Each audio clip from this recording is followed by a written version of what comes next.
Hello,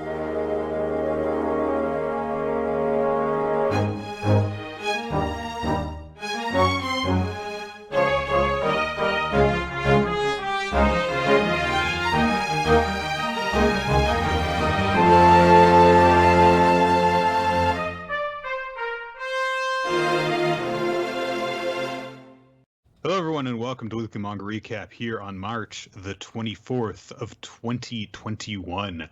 I am Nick here with Chris, and we got a packed episode of Weekly Manga Recap for you guys today.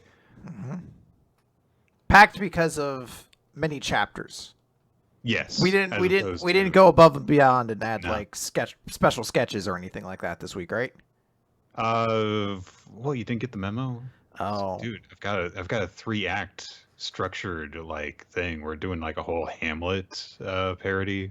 Okay. Well, I haven't read That's okay, Hamlet, I'll do all but the parts. I was gonna say I'll improv it, but I have not read Hamlet. So this might be. Is that the skull one or is that not the skull one? Okay, it's all right. So I can adapt it. We'll do Death of a Salesman parody. Oh, instead. I can do that. Okay. I'll be every character in that son of a bitch. It's just people yelling at each other because they're angry about the American dream dying. So. It's not even that. Yeah, pretty much. It's a lot more sad than that, though. It's a lot less yelling and a lot more the slow, systematic crumbling of a family unit. There's just a little bit of yelling towards the end. Yeah, I guess. Yeah. There's a bug in here.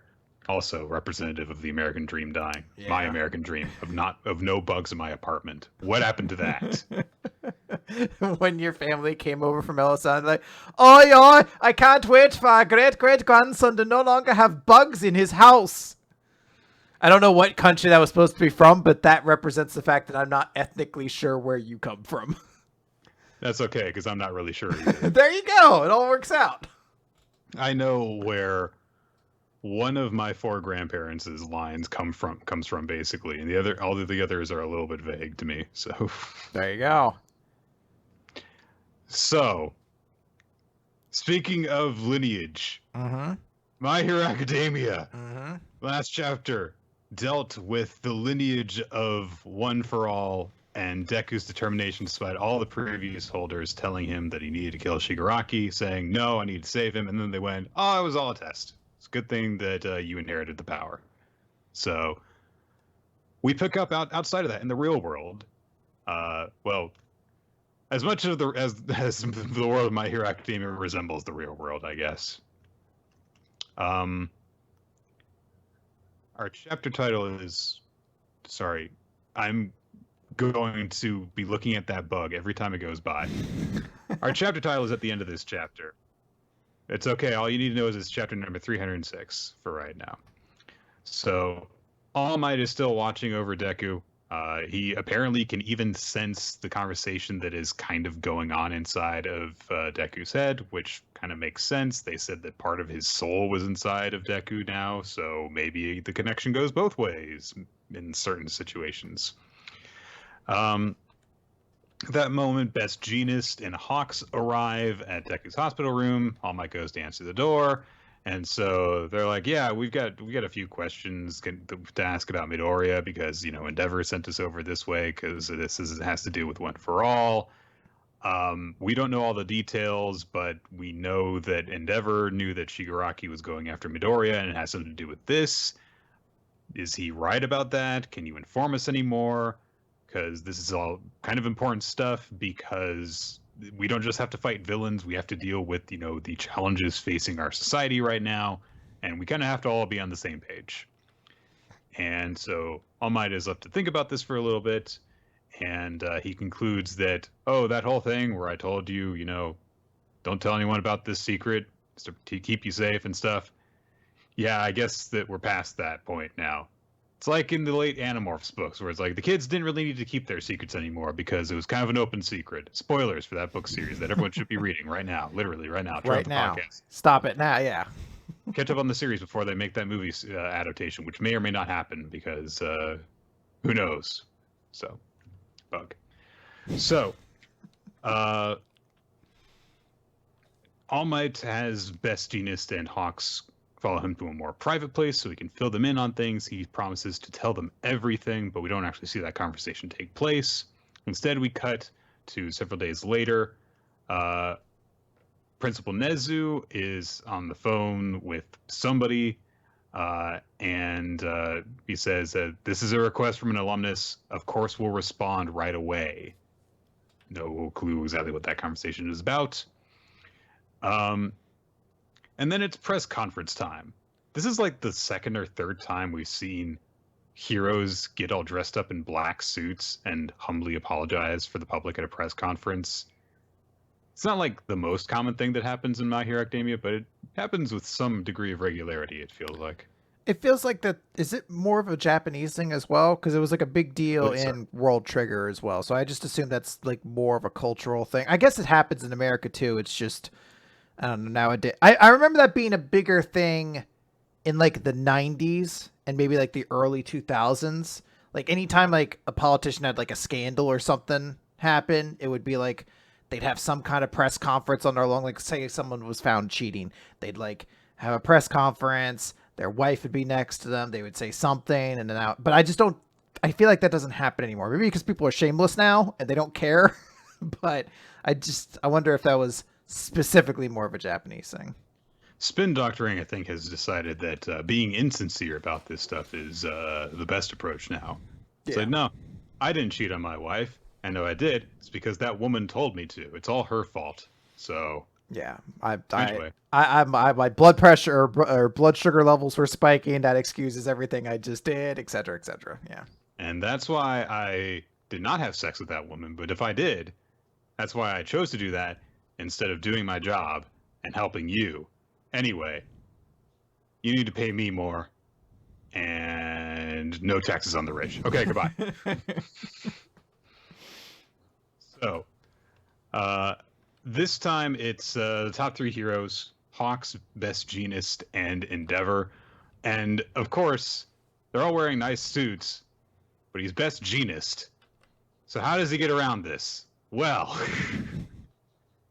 he has a very, very high collar.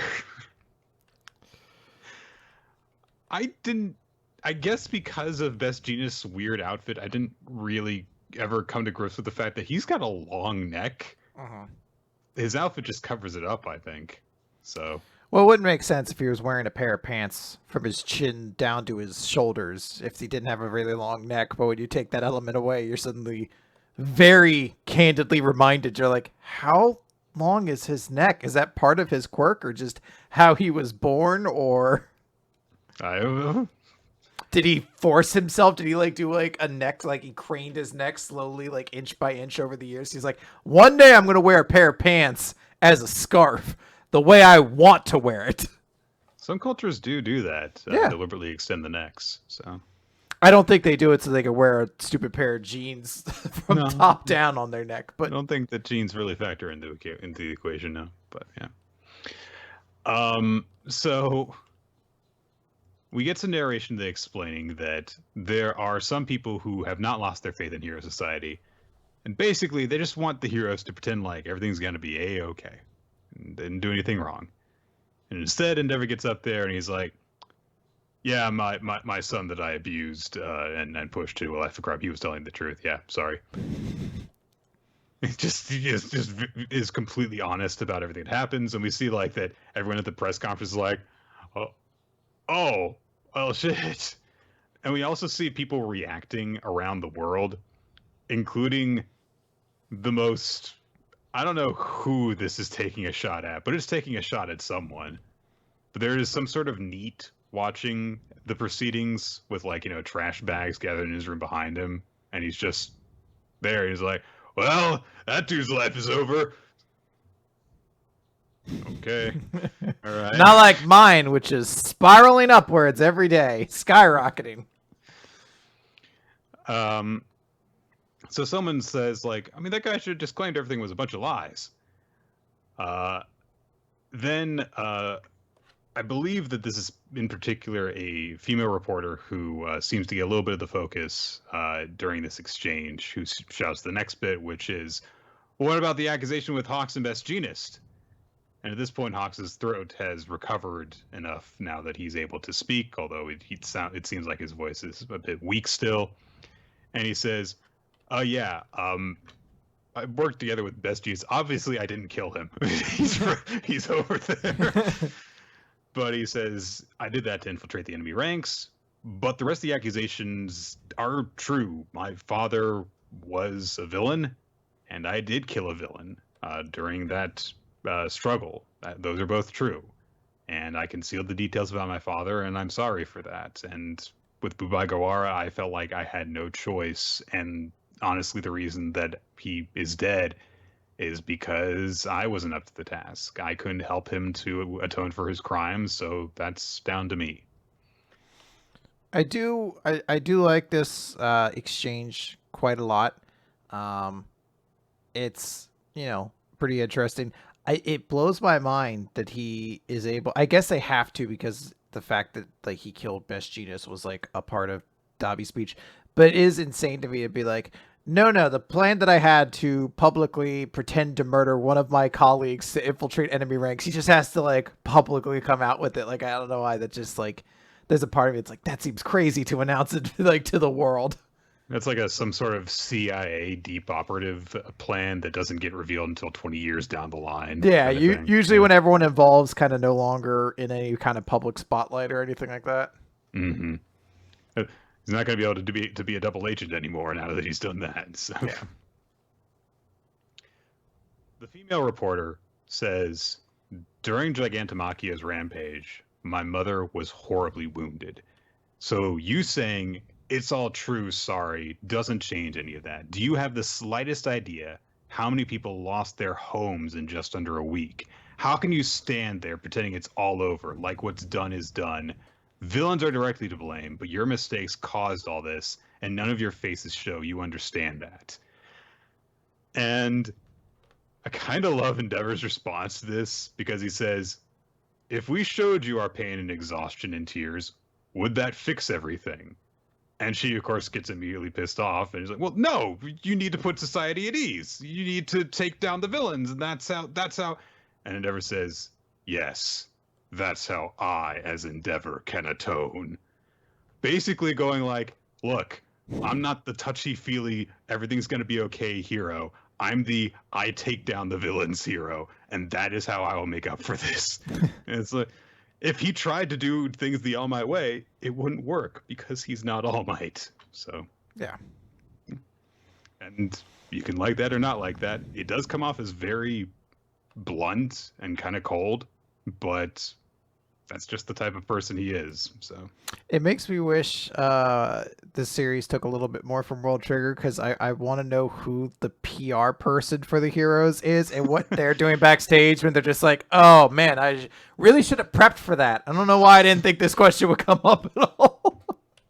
I don't know. They don't seem particularly shocked by any of these things that they're getting. So maybe they did prep. Yeah. I don't know. Best Genius starts doing weird things with his hands. He's like just there, and this is the fox. Goes in the hole. He indicates, hey, heroes are ill-equipped to protect the masses right now. So we think that the best thing we can do in order to help people right now is reduce the sphere that requires our protection. I thought I understood what he was doing at first. I thought he was holding up 4 fingers and then he was bending these 2 down as his way of being like, we're going to consolidate. But it's actually these 2 fingers and it's the rest of his hand. So he's doing this. So now I have no idea what he's talking about anymore. I guess that's also what he's trying to get across, like consolidation. But it's weird to do it with like the thumb as one of the barriers when it's not the further, like, I don't know. It's just a lot easier when you do this. Plus, you could easily then snap your finger forward. You can go in for a 2 sweet. You can go with NWO for life. You can do whatever you need to, really. Ugh, shit. It feels so awkward. How is he doing that? Nick, he can control. How's he doing that without the ring finger going down? He can do. He controls all fibers, including all the ones in his body. That's what he's muscle fibers. Yeah, exactly. Okay. So. Everyone says, what the hell do you mean reduce the sphere of influence? That'd be great if everyone was like, I don't get what you're doing with your fingers. Everybody stops. Like, I'll get back to what you're actually talking about later. But right now, what's the finger diorama mean, basically? And essentially, what they say is that they're turning the hero schools, including UA, into shelters, evacuation shelters for people. And the students of those schools are already taking shelter in the schools right now. And so people are like, what? So you just want us to live in shelters to be safe? That'd be Yes. nice. Yes, that would be. Really helpful. We are in crisis mode right now. So Endeavor says, this is for finding a path forward. Your criticisms and doubts, direct them all at me, not at the people who will be putting their lives on the line. I want all of you to just watch me! And he goes flaming eyebrows mode when he says this. We get a little bit of a collage of heroes kind of picking themselves up, showing the battle damage that they've suffered and stuff like that. Aizawa seems to have lost an eye or something along those lines at some point. Mirko's like doing something to like tourniquet her arm, and people aren't looking so good, but they're still there. So I was really hoping for a shot of Yorai Musha, and it's just him like getting his golf reservation like ticket or something like that, like him at a spa day just relaxing. Shows all the former top 10, including Crust's head stove. Most of them were coming back to help. Now is that I know it's Wish Wash or whatever, Mount Lady, and then is that Kamui Woods at the bottom? I believe so. Because I was like, I would assume, because I was like, I guess Kamui Woods always wears the mask, but I've never seen like the leaf hair before, so. I believe that that's Mount Lady at the top, because that kind of looks like her mask. Yeah, that's definitely Mount Lady. I thought my first instinct was it might have been Ryukyu. Oh no, Nick, she would have to be a somewhat important character for her to show up on this collage. Yeah, I guess so. And why is Mount Lady more important than her? Because she had some kind of character development. She had a moment. She used to be just kind of like a vanity hero who was most interested in that, but she was willing to put everything on the line to stop Gigantomachia. Also, giant butts are a thing and are a lot easier to market, I guess. I don't know. I was about to express my how impressed I was with your explanation, and then you just did that. I was like, oh, okay. Yeah. I mean, both points are equally as valid, I feel like.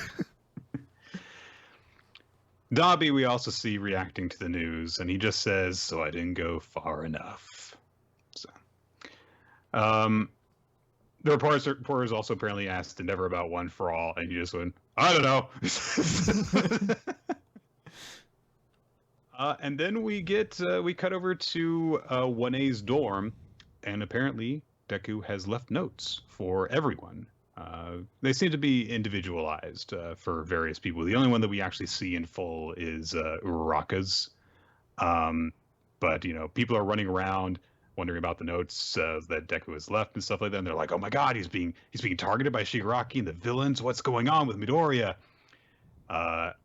And we see Uraraka, just kind of like silently looking over her note, and she kind of like taps into her forehead and just goes, "That dummy," because he's off on his own where no one can help him. And narration kind of drives this point home by saying, if you define a hero as someone willing to suffer in silence, then who's there for them when they're in pain? Oh, so deep. I was gonna say, I like the moment. I hate that quote. Any who watches the Watchmen, who protects the hero, like it's just like it's always not nearly as actually cutting as you think it is. So Viz recently put like a whole bunch of like side stories from My Hero Academia. I forget who did them or anything, but they're like are called like team up missions. Oh yeah, the team up missions.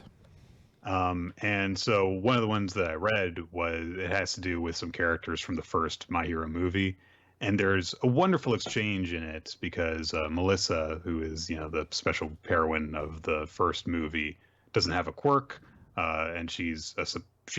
Oh, is this the one with the scientist, the inventor girl, and they both just try to invent Deku outfits, basically? Not that one. Okay. But so, I mean, she might have been in that one as well. But basically, it's a flashback to her childhood when she first encounters All Might, because All Might works with her dad, who does all of his support items and stuff. And she is like, well, I can't be a hero if I don't have a quirk and stuff like that. And she sees All Might take out a villain and save the day and stuff. And All Might's like, just because, you don't have powers doesn't mean you can't help someone. Your father invents all this gear that helps keep me safe. Your father is my hero. And it's like, aw, that's freaking precious and adorable. And if he went to a school, he would be my hero. Academia. That doesn't make any sense. You're right. Turn to the camera and say it then. And hold up a thumbs up and smile, and it doesn't matter what you say. It sounds cool. But it carries across the same idea, but it's not super angsty and cliche. It's just like, oh, that's a nice sentiment. Heroes need people who help them too. Mm-hmm. And no, this is like the most. Being a hero is lonely. Again, it's just the delivery of the line. I appreciate the sentiment in the moment. It's just that line is not a particularly good one. And I do like seeing that, like, oh, apparently, Deku mostly came clean to a lot of people about stuff. He didn't tell them about everything. It doesn't seem like. But he cares about his friends, so he's leaving them behind. And our last shot of the chapter is Deku staring out over some sort of cityscape, seeing some sort of destruction in the background and observing there is a giant villain at work. As we get narration saying that in April, Deku left the Hero Academy. Thus ends chapter 306. The final act begins. So, there's some good stuff in this chapter. When I actually first heard a little bit about this chapter from spoilers before it came out, and I heard about, like, oh, Deku is leaving the academy, what's going on? And my first thought was, oh, that could be kind of nice, get Deku to go away somewhere for a little bit and potentially focus on some of the people who are left behind and give some focus to some, characters that have needed it for a while. I don't think that's going to happen, though. I think we're going to mostly follow Deku on his solo journey right now. That's the impression that I get, which I don't know. I don't think that I'm super excited to see that. I feel like, this is a prime, opportunity to just be like, and then Deku went and did a little bit of off-screen training and came back and just get that stuff out of the way, as opposed to, and then Deku went off on his own, far away from all of the most interesting characters in the series. I can imagine we'll get a blend of both to some extent. But I really, really like this chapter a lot. Like, I really, really loved it. Mostly because, I didn't have any expectations going into it. So, like, when, like, halfway through, it's kind of just the press conference. I'm like, okay, got to get some of these things out of the way. And then it cuts to school, and it's Deku being like, okay, so I just dropped my secret, and I left the school. And I'm like, fucking what? Excuse me? Like, here's the thing, guys. Number one pet peeve when it comes to superhero shit is secret identities. And Deku secretly being the one for all inheritor, it's basically a secret identity. So I'm so happy that's out pretty much in the open. Essentially, everybody who matters at this point will know. So I love that part of it. And then you get this cool 2-page spread, which, look, it is very edgy. It is definitely a Batman pose.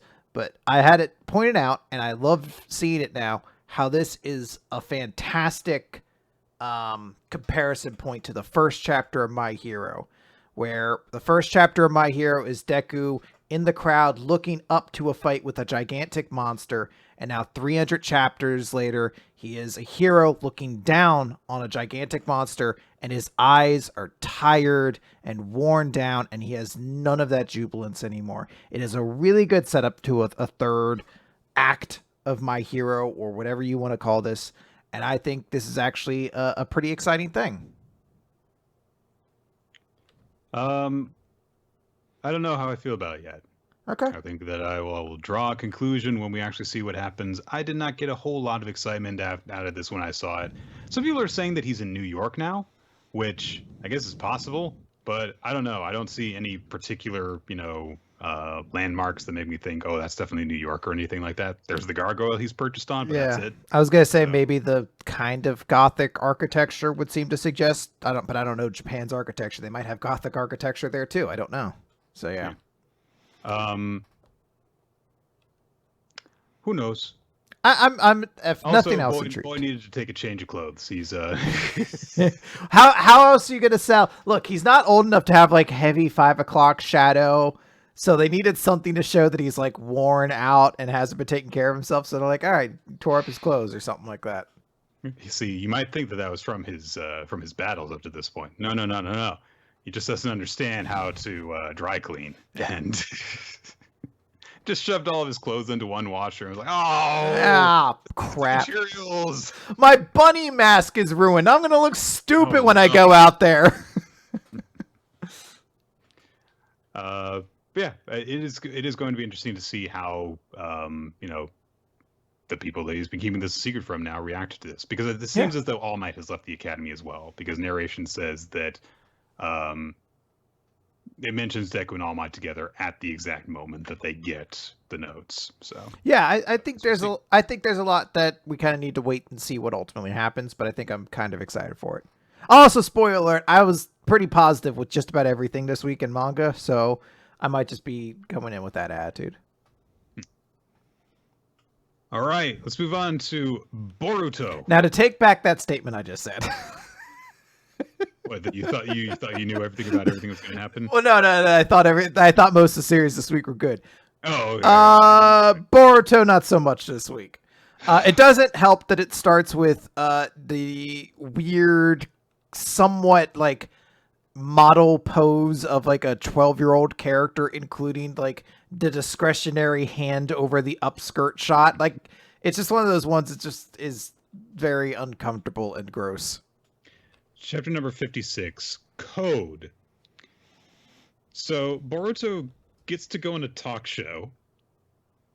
They have those. Nick, they have those. There's talk show. This feels a lot like that moment at the start of regular Naruto where they were like, I'm on the cat. And you were like, they have radios? It's like the moment here. They have talk shows? I guess. And I like to think, who would like Ninja Conan O'Brien be or something like that? Like he actually uses jutsus to use the string dance kind of thing or something. Oh, he actually is moving his pockets. He's a puppet jutsu master. And it's puppets at the bodies. Oh, God. So, also, I have to criticize Naruto and Hinata here, because they knew that their boy was going to be appearing on some talk show. Mm-hmm. Get him some nice clothes. He just shows up in his track jacket and V-collared shirt. He looks like he came off the street. Look your best when you're in these kind of shows, unless you have a very signature look. And Boruto, you don't have a signature look.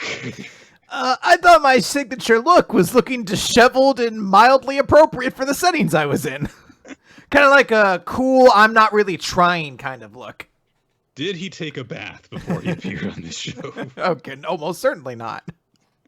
The bigger question is, did he wash his clothes between coming onto this show and that? He just came straight from the battle. Meanwhile, Kawaki is having a checkup with Amado and Katasuke and Katasuke's daughter, Sumire. Amado has whipped up a hand for him to use, like an arm that, like, actually, will belong to him, as opposed to one that, Naruto has to put his chakra through, which I guess makes sense, because who knows how much chakra Naruto now has if, the Kyuubi's gone. I was having people talk about this. Wasn't part of Naruto, though, that the reason he could take the Kyuubi is because he still had a stupidly high amount of chakra?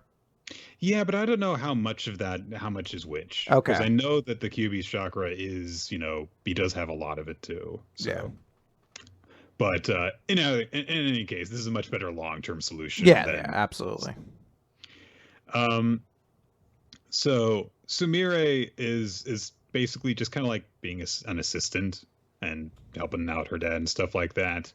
They just kind of say nothing a bit, but they start to talk up Sumire, because, like, Sumire has gotten a lot of character development in the Boruto anime, but almost none to speak of at all whatsoever in the manga, so we gotta talk her up a little bit. I assume she's gotten character development in the anime. Maybe she hasn't. I can only assume that a weekly series that has been running for as long as that has gotten more chance to focus on more characters. I have to assume that. So That'd be a good guess. So,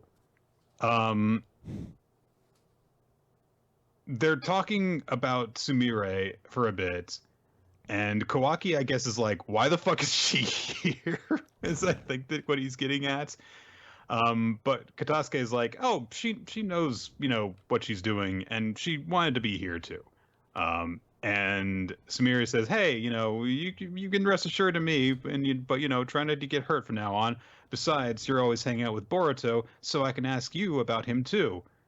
And Kawaki's immediately like, "Do you have the hots for Boruto? Is that what's going on here? You just because she's being super obvious about it, and then immediately she's like, don't just say it."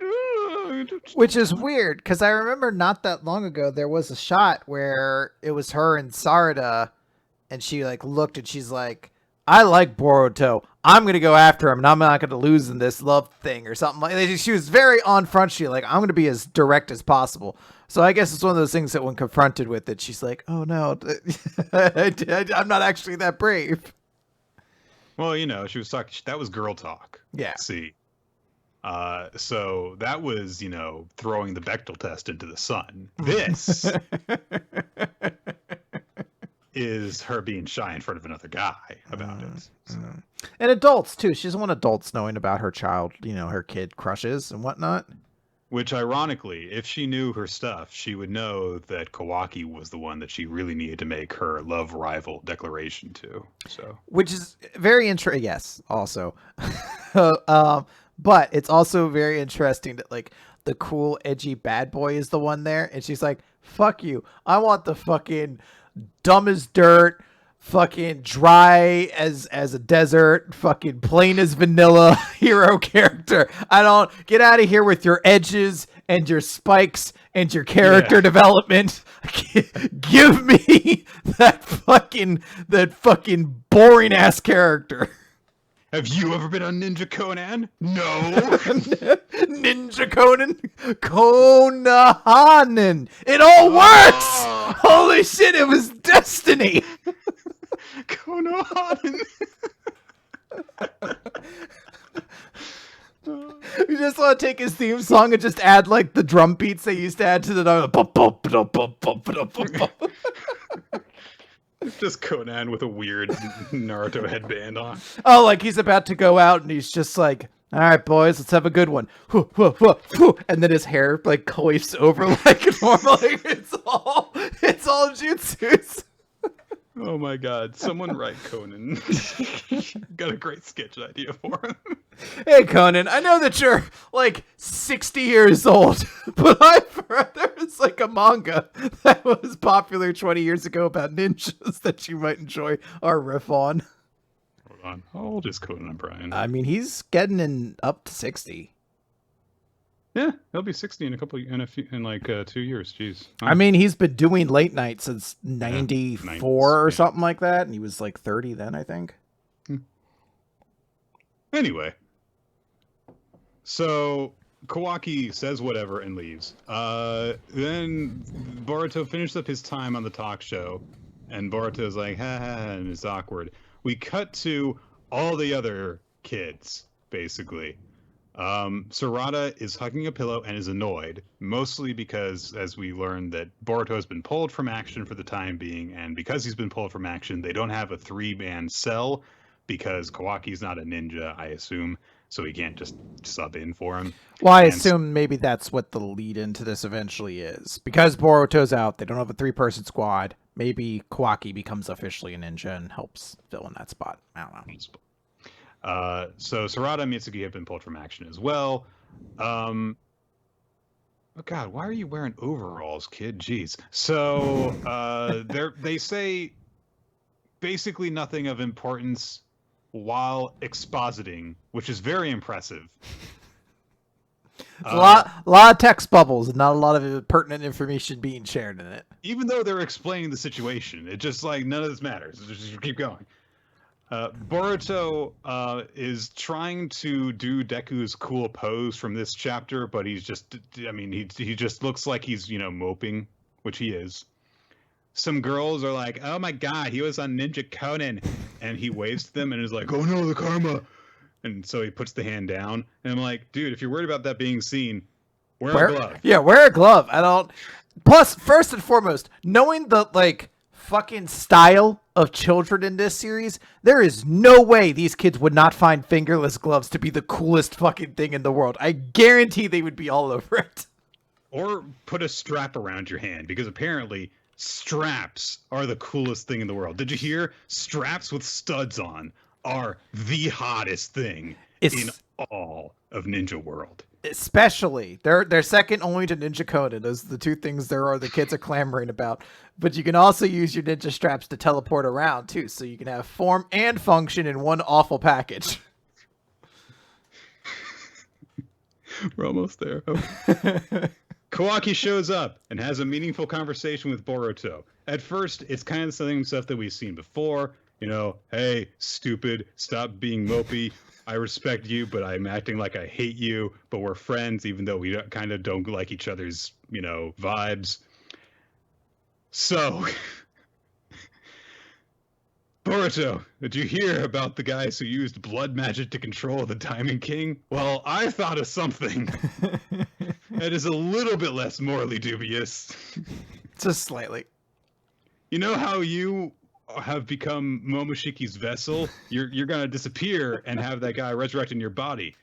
And Boruto's like, yeah, that really sucks. Having my free will, knowing my free will's been taken away like that. And Kawaki's like, well, I thought of something. Why not pass the buck on to some other guy? I forgot this conversation took place until you started. And I was like, fuck, Kawaki really does just suggest, like, why don't you just pass this curse on to somebody else? Why not prepare your own vessel by giving someone else a karma? And Boruto's like, what the fuck? And Kawaki's like, I mean, I don't know if it'll work, but if Momoshiki resurrects and you disappear, if you had your own vessel, maybe you could use it to reincarnate too. And Boruto's like, well, that sounds crazy and stupid. Is there someone I could try it on? And Kawaki's like, well, as it so happens, I know one asshole that nobody likes. His name is Code. Which I know. But before you laugh, he does have a studded strap going across his face. Look, I know you think the name Code's stupid, but by the time you see him, his name will be the last thing you think of when you think of the dumbest thing about him. But Kawaki tries to also pick up... like a hard cut to an overhead shot of him on the next page of his big stupid strap. I'm gonna kill people with this. That's why I wear it.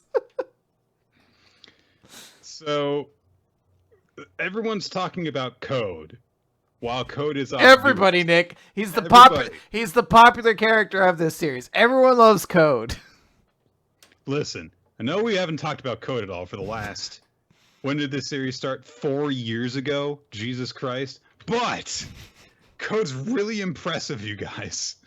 He survived the ritual by Jigen. He's not compatible with it, but he is compatible.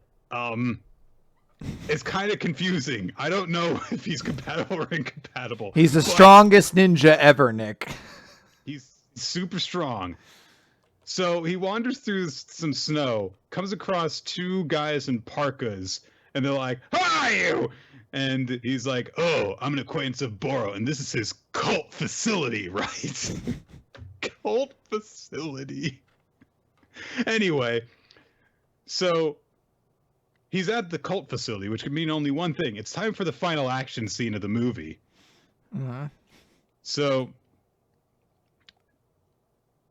Code extends claws from his hands, and one of the guys in the parkas goes... Well, hold on. Before we even get to that part, he extends claws, but his hair also shoots up like he's gone Super Saiyan. Like it's a two-level gimmick as well. Oh yeah, I guess it does get a little bit spikier. One of the guys in the parka says, "Halt! This is your last warning." And Code says, "Yeah, before you die."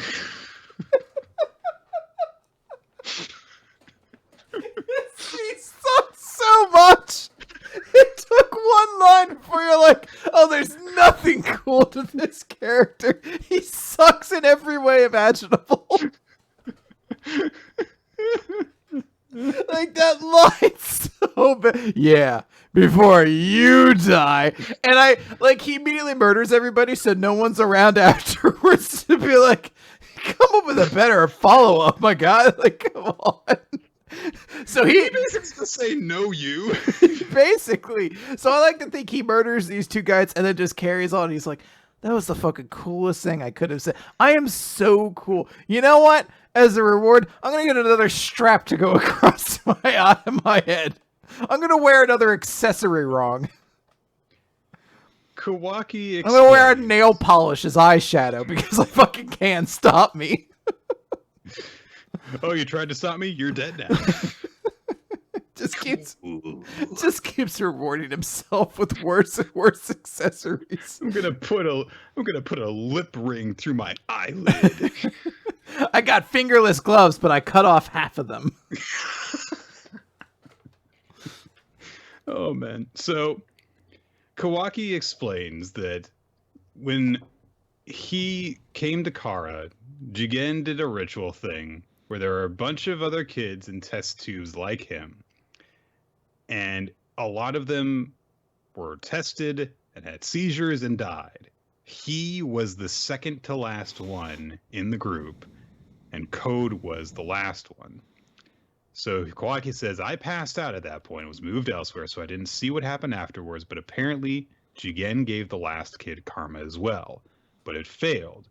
Like the other kids that had died, his body started to shake and spasm. He could not become a vessel. Except, for whatever reason, he didn't die. He survived just like me. He was compatible with karma. So, he's compatible, but he's not whatever. So, he survived. Is maybe, I guess, the big takeaway. Like, maybe he's not compatible. Karma powers, so he does, but he also wasn't a karma vessel. They specifically, like, he could not inherit Kashiki's power, karma or anything like that. So he's compatible, but like probably due to something else biologically in him or something like that. Code fights the Parka guys. His first move is to throw out big straps with studs on them. And they just kind of like land there and don't do anything at first. But then Code vanishes, and while the two of them are looking around, they're like, what's with these black bands here? And Code searches up out of the band behind one of them and stabs the guy from behind with his claws. I want, like, it in Code's mind, how this scene went is he threw his bands out and he teleports, and one of the guys is like, what are these black bands? They're so cool, and anybody who wears them is the best. Oh, I've been killed by someone so awesome with a great one-liner. Like, in his mind, everyone is reinforcing that he's the coolest character around. You're so cool and are killing me. I'm so glad I get to be killed by such a cool character. Ah! So he stabbed the first guy, and then it took me forever to figure out what happened here, because it does not give you any sense of how this appears, but he then twitches his hand and either makes a band appear on the guy, or he throws a band and it sticks to the guy. I don't know. Something. He does something with his real cool bands. Either way, now there is a band on the guy, and he sticks his claws through another band, and they teleport and are sticking out of the guy's chest. And the guy's like, please don't kill me. And then he slashes the guy's jugular and kills him. Now, if it had been me, if I were able to land a clean shot on somebody, I don't know, I feel like I could just throw kunai at them. I just want that second guy's last words to be, please bury me in something cooler than this. I don't want people to see my lame black bands on my shirt before I die. You're just like, as a last respect for you two, I will put you in. Just like drapes black bands over their eyes. Oh yeah, it's so cool. Oh boy. He goes inside the door. Meanwhile, while Kawaki's been giving this explanation to Boruto about who Code is, Amaya's been giving the same explanation to Shikamaru and Naruto. Okay. And Shikamaru's like, he can't be used as a vessel, but the karma remained? That's possible? Yes, because it is now. Shut up. Anyway, so, they say... Sorry, this is the part that I forgot about that I'm remembering is so stupid. So, they're like, there's a lot we don't know about karma, and the reaction that took place in Code's body is especially astounding. His combat abilities exceeded even Jigen's.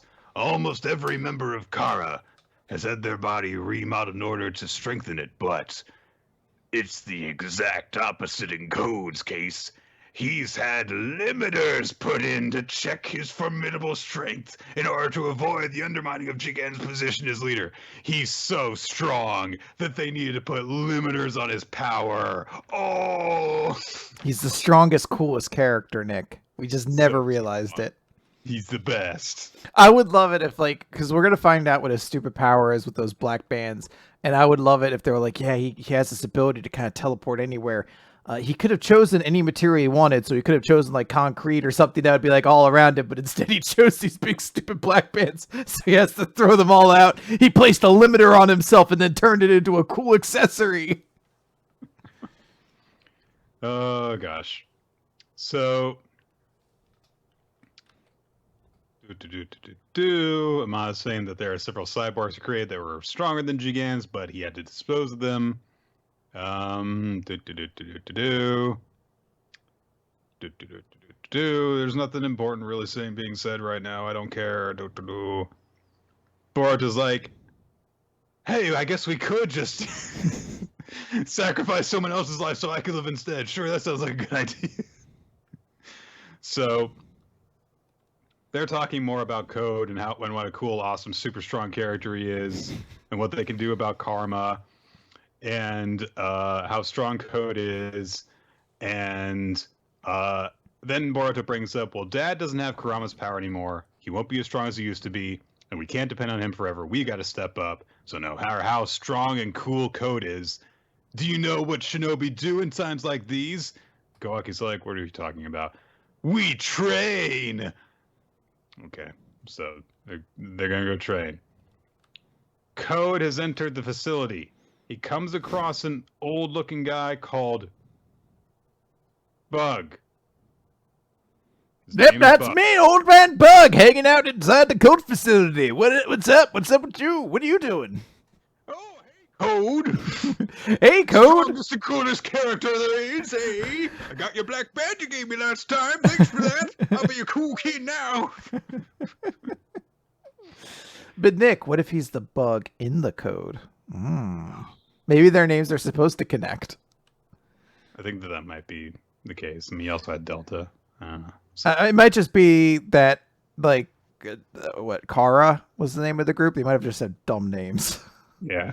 They might just be trying to fit in, like, the new edgy. This isn't your daddy's Naruto, which is weird because, I mean, it's not really. It was kind of the same generation of kids.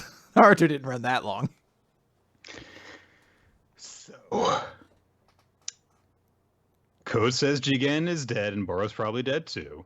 And then he asks, how's Ada? And Bug's like, what are you talking about? And Code says, Boro secretly stored several cyborgs here that Jigen had ordered to be scrapped. I don't know his motive, but maybe it'll be as an ace up his sleeve. Anyway, take me to them. And Bug's like, well, I don't want you to kill me, but are you sure Boro's dead? Because he'll kill me too. And Code just stares at him. He's like, okay. Can I get another cool black band, please? Can I get money? They're like, what money? You won't need money with all these cool black bands I'm gonna give you. Like, oh, thanks. Yeah, I could definitely eat and have shelter with these. Thanks. So it takes them into a room. There is a tank of some sort, and there is a woman inside the tank named Ada. And Code goes up to her and says, hello, Ada. You who knows everything in this world. I don't know. So I know some people are angry because it looks like she's wearing like children's pajama pants because it has all the stars and stripes on it, or the stars and planets on it.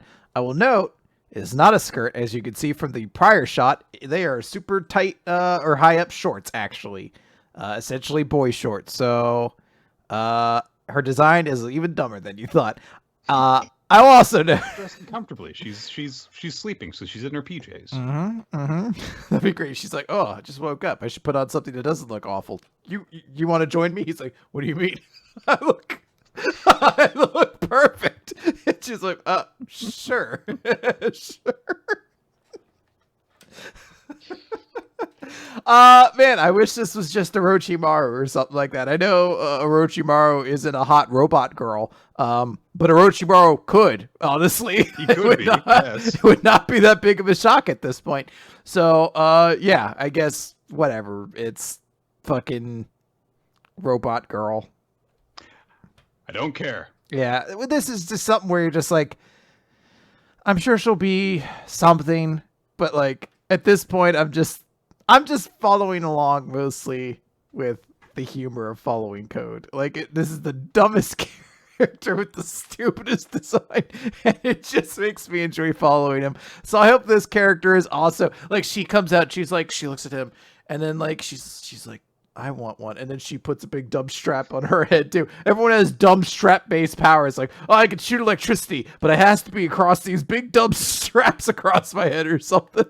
And then the next chapter is more characters we know talking about how cool Code is, like fucking Kashin Koji shows up and he's like, I will join you guys, but first let me talk to you about how cool Code is. Do you know he had limiters placed on it because he was too powerful? Every character, like, they find like, I heard that he went to the prom and he took home every girl there. Like, they find a hologram of fucking Boro that he left behind. It's just like, he's like, I'm here to tell you everything you need to know. Of course, the first detail being that Code is super cool. Like, They do some sort of ritual that summons like a villain from the past or something like that, like a Kuzu or a Sasori show up and they're like, yeah. all right, now that you've summoned me, he's like, oh, Code.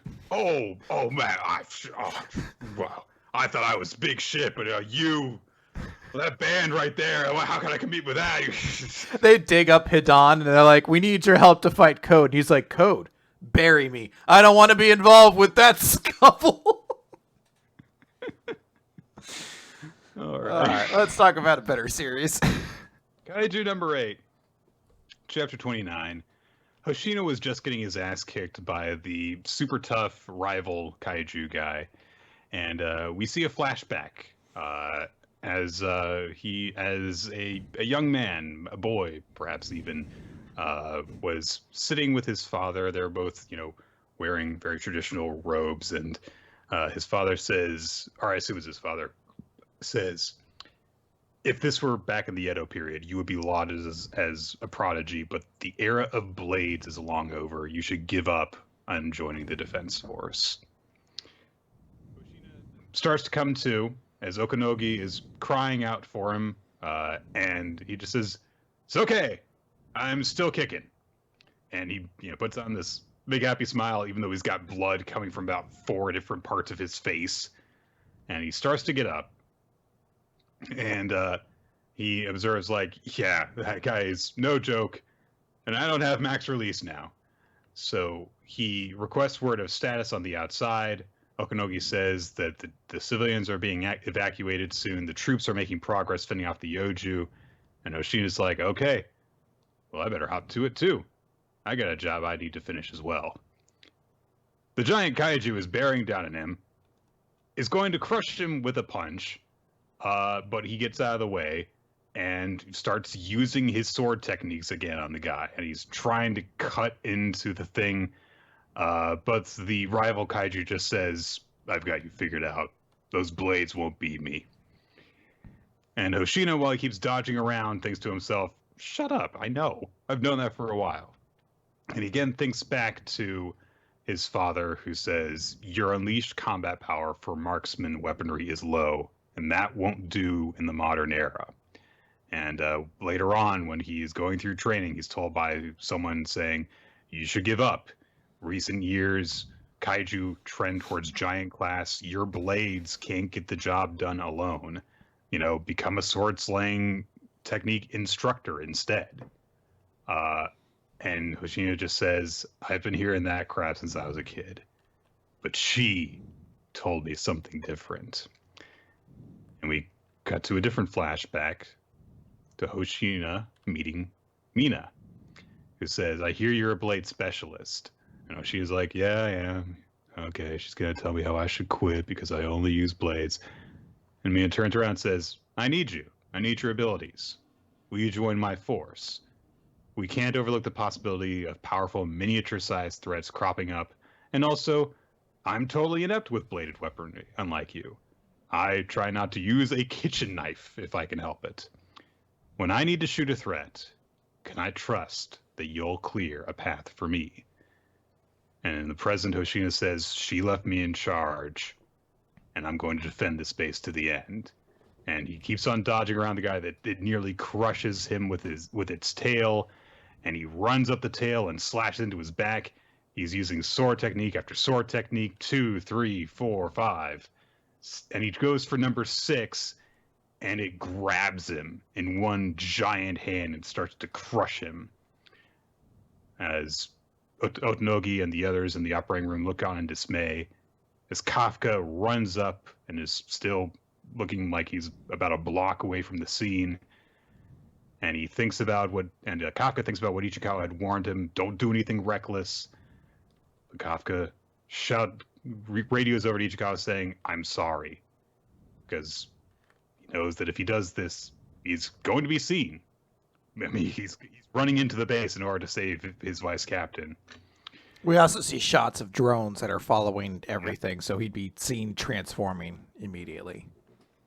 But Kafka says as he starts to transform that every life on the squad is worth saving.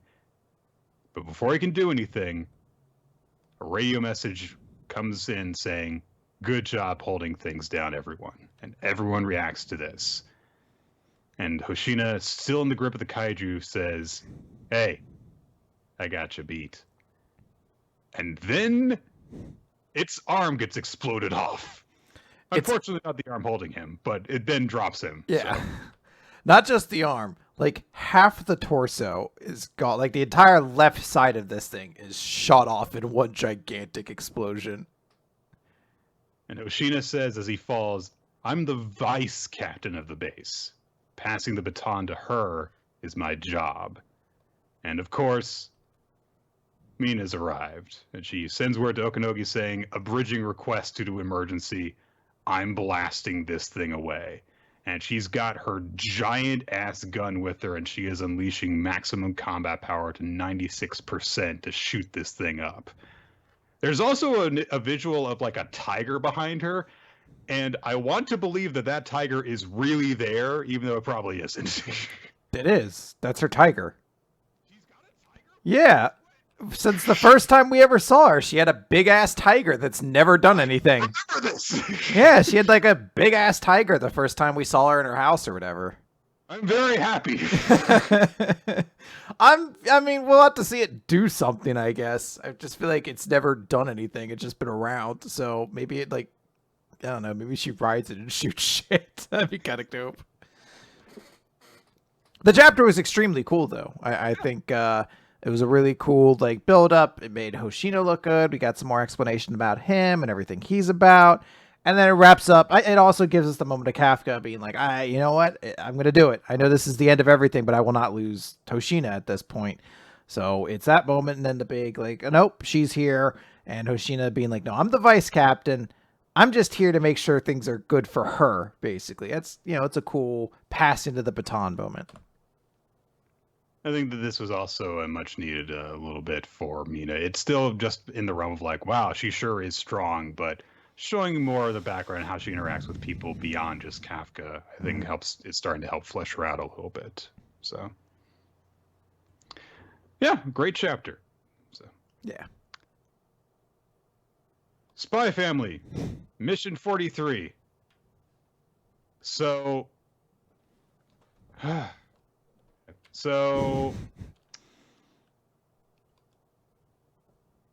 trying to figure out how I can get through this chapter as quickly as possible. Okay.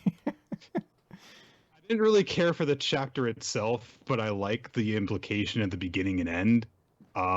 So Lloyd's informant guy, whose name is mentioned in this chapter, and I'm flipping around trying to find it, Frankie. So he tries to get Lloyd to help him find a cat that belongs to a server at his favorite cafe who's upset that she's lost him. And he's like, Twilight, I need to bring Casey's smile back. You got to help me find this cat so things can get good between me and Casey. And Lloyd's just like, no, just walks away. She said, I'm not dealing with any of this. Fuck this. This is stupid. So Frankie's like, fine. Don't underestimate the power of informants. He calls around to his entire information chain in the city, asking for tips. Eventually, he gets word of a cat on a particular street, so he goes around looking for it. He runs into Yor, who is out in the same area because she works near City Hall, where he got this tip. Yor is like, "Oh, a missing cat. I'll help you find it. I'll help you find him." So Frankie's got a bunch of stupid devices to help him find and then grab this cat. None of them work. That's the joke. Okay, so eventually he puts on a exoskeleton power suit to try and get this thing, and he's like, I'll use this in order to give me the speed necessary to catch that cat. It takes 15 minutes for it to warm up, so hold still until then. You dumbass. Yours like, Frankie, let me borrow this. And she grabs the power pack off of his back, rips it off, and throws it. And it cuts off the cat's path of escape, and then she dives for it and grabs it. And brings the whole thing mercifully to an end. And gives the cat to Frankie. Frankie is able to return the cat to Casey, who has a boyfriend already. Oh no, you can't. Oh, apparently your dreams of impressing this girl by returning her cat. Oh, she already has a boyfriend. Oh well. Nick, she's actually not valuable as a character now anymore. See, Frankie saw inherent worth to her when she was a potential love interest, and thus relevant to our interests here as a whole, who want to see Frankie have a lush character life. But now that we find out she's already currently engaged with somebody, what is her name? Christy, something like that. Casey. She's irrelevant now. She will never show up again because her worth has been determined as invalid to this story, inconsequential. Because, boom, can't get with her now. She's not open for you to romantically pursue, Frankie. Yep. Frankie, just go off and gradually become an incel because you can't end up with that girl. Yes. Anyway. We catch up with Yor after this. We leave Frankie's pathetic life behind. Yor has gone back to work, and she feels good about what she's done because she did a good deed, and she has the right attitude about this. Mm-hmm. She helped someone, and she is happy that she helped someone. Good for her. Yeah. Her coworkers are like, "Oh, you seem to be in high spirits. Did your husband buy you something nice?" And she's like, "No, I did something good." And they're like, I don't get it.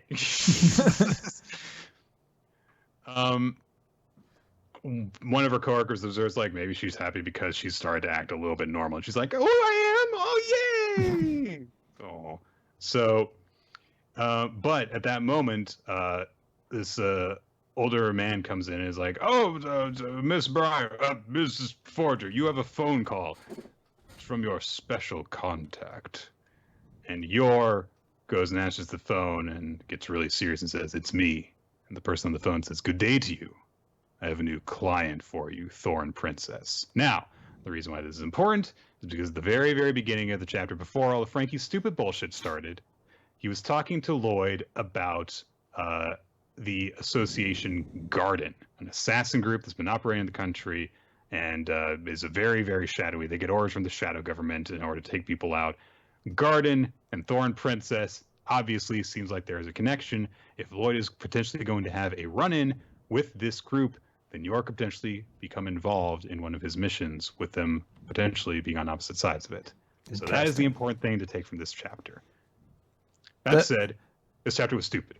So I don't have quite as harsh of an opinion on it. It's, I'm kind of excited to get moving into something more concrete if we're going to do a storyline. And it's just, I guess, nice seeing Yor do something that's not failed to be a good cook. And that's her plot line per the past, 15 chapters, it feels like, or like whatever. I just will note, when I first read it, and it was like, yes, the new assassin group Garden. I was like, that is a very dumb name for an assassin group. They better all have fucking stupid, awful gimmicks to help salvage the fact. And I guess if Thorn Princess is one of them, I guess it somewhat salvages it. But I want the rest of the names to be even dumber. Like, I am the Petal Prince. And let me just consult Aki Izayoi's Duel Monsters deck, and I'll give you some ideas here. Hang on a sec. Izayoi Aki. She ran a field spell called Black Garden. Ooh, is it going to be better than the Stomp Fetish Pokemon, which is also a plant? You probably told me about that, and I probably just blocked it out. Yeah, there's like a plant Pokemon that's like 3 stages. It's like starts off like a little thing, like little ball, and then it evolves into something, and then its last form is a Stomping Fetish. You literally need to evolve it by having it learn Stomp, and then it has big long legs. It's one of those Pokemons you could fuck, Nick. Okay, is it called Dimitrescu? Is that the Pokemon's name? It should be. Oh, if it could be Vampire Mommy too. Oh, that'd be the best. Good God. All right. So anyway, yeah, I am actually kind of excited about the idea of Yor, getting to do additional stuff. And honestly, her involvement in this chapter was nice because it had, nothing to do with a lot of her usual shticks. So yeah. All right, Nick. Let's get away from all that stuff. Let's talk about Eden Zero. We're going to be talking about Chapter 135, Desert Oasis. Now, Nick, I know what you might be saying to yourself. Desert Oasis. I'm just going to fill in all the blanks. You can just do it. Nick, I know what you're saying. Desert Oasis, but we haven't even... What desert? The characters are nowhere near a desert. Well, we opened this chapter on the planet of Sandra. And that's exactly how I'm going to say it. Because I know it's just supposed to be like Foresta, Sandra, or something like that. But it's a fucking person's name in our language, so I'm going to say it. So they go to the planet of Sandra, and it's the desert planet. And because it's covered in sand. Yeah. Sandra. Yeah, Sandra. So we're over in Sandra. And everyone's there. And you might be thinking to yourself, why are all these characters in Sandra? Why are they here? Well, we, for some reason, Nick, have decided to start in media res, with the characters already in the quote unquote action of Sandra. I'm not entirely certain why, but they're here. We see a couple interactions. Pino has like a little interaction with a cute little, what I thought was a robot person, but I think later, no, it is a robot person. She just meets a cat person later. It's got robot claws. Yeah. So we see a few little interactions, and then it's like, oh, hey, look, it's a camel fish or something like that. And then you're just like, why are we here? And then we get the flashback to 10 hours earlier where we find out why our characters are here. Because last time we ended a chapter, they were in the middle of a philosophical discussion about whether or not they were going to allow robot genocide to happen. So we... Okay. Can I just say... Go ahead. Everyone always talks about, One Piece when the black framed panels come in and get ready to cry.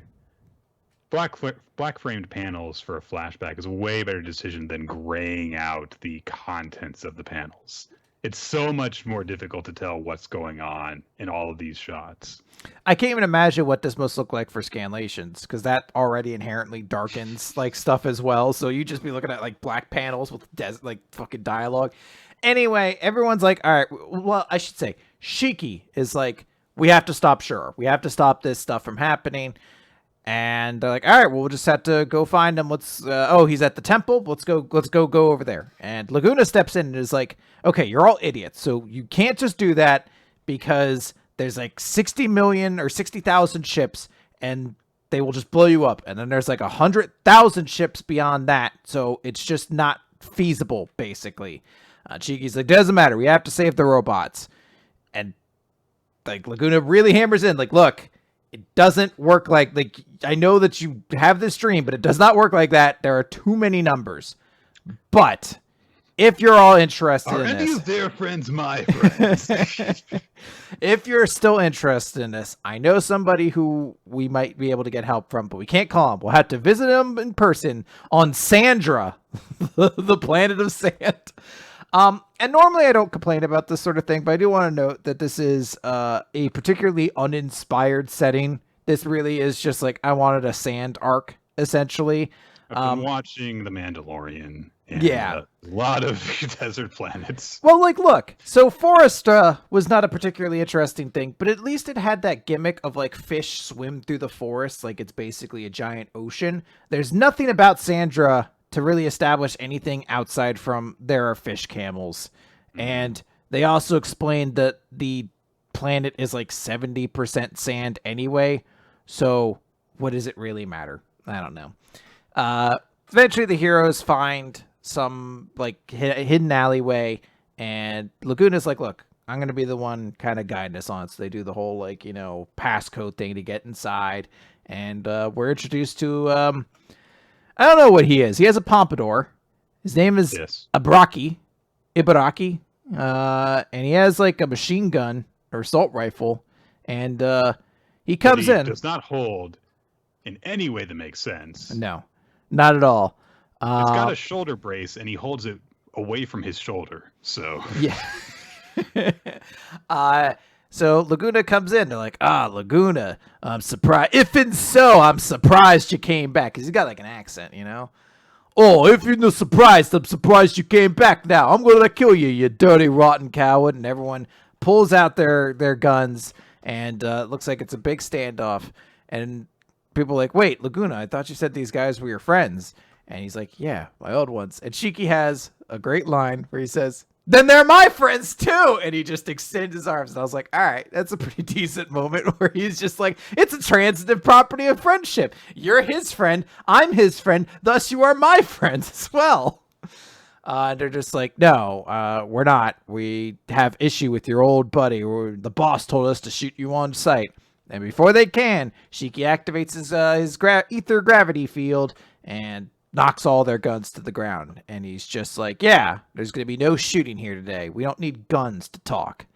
And it's kind of a cool moment. And everyone's just like, yeah, he's gotten stronger. Suddenly, like, the doors and the floor open up. And someone rises up from the back. And it is like, yeah, we're an organization formed to free the Aoi Cosmos from Poseidon Nero's tyranny. You might call us a rebel army. Stationed on the sand planet of Sandra, you could call ourselves an oasis, you could say, to try to get us away from the ocean of Poseidon. Anyway, I'm a big cat man. My name's Goodwood. We're gonna kill Nero.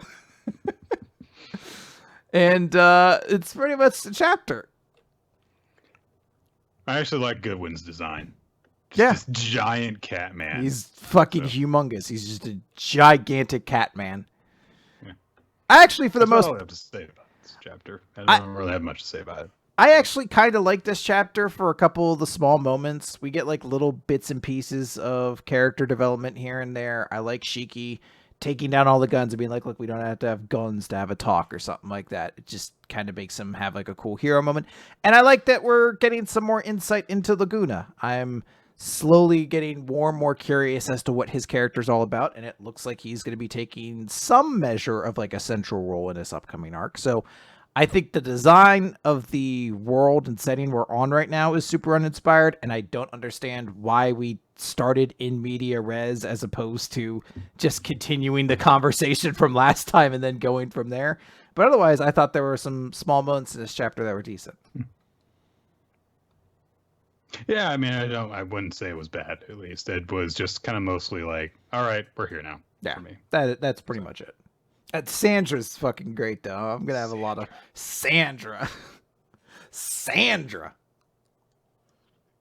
Let's head over to the Elusive Samurai, Chapter 9, Ogasawara 1333. Tokiyuki is engaging with Ogasawara Sadamune in an archery contest where they are going after dogs, and Tokiyuki basically has to win or else Sadamune will be allowed to hunt for any members of Tokiyuki's family and kill them. So,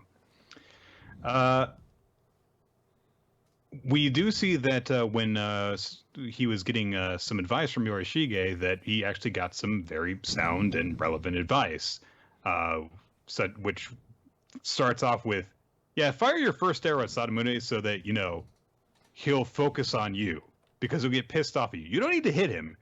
Just do that. And then because your evasion is maxed out, just dodge his arrows and he'll waste his arrows. And then Yorishige says, this will allow you to exploit the only weakness in his archery skills. He uses his whole body to focus for each shot and hates to shoot in swift succession. That creates a pause between arrows during which you can shoot the dogs and score points. We then get a little bit of insight that Yorishige specifically trained one dog so that it would be really easy to hit. So Tokiyuki's like, it seems cruel, but meanwhile the dog is running alongside him, getting frustrated that Tokiyuki's not hitting him, and he's like, if I get hit, then I get to have some meat. Come on, fucking hit me. So, oh well. So he manages to get a glancing blow on this dog and get 1 point. Hooray.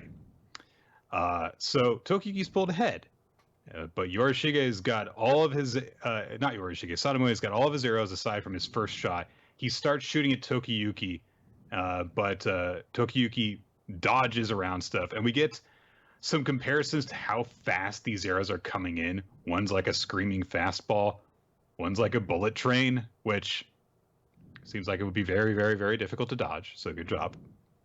But then narration says arrows were slower than they are today, so make up your mind, manga. So after Tokiyuki dodges a whole bunch, Sadamune is down to 1 arrow, and because he's been focusing on Tokiyuki, he doesn't have any shots left. He hasn't gotten any points, rather.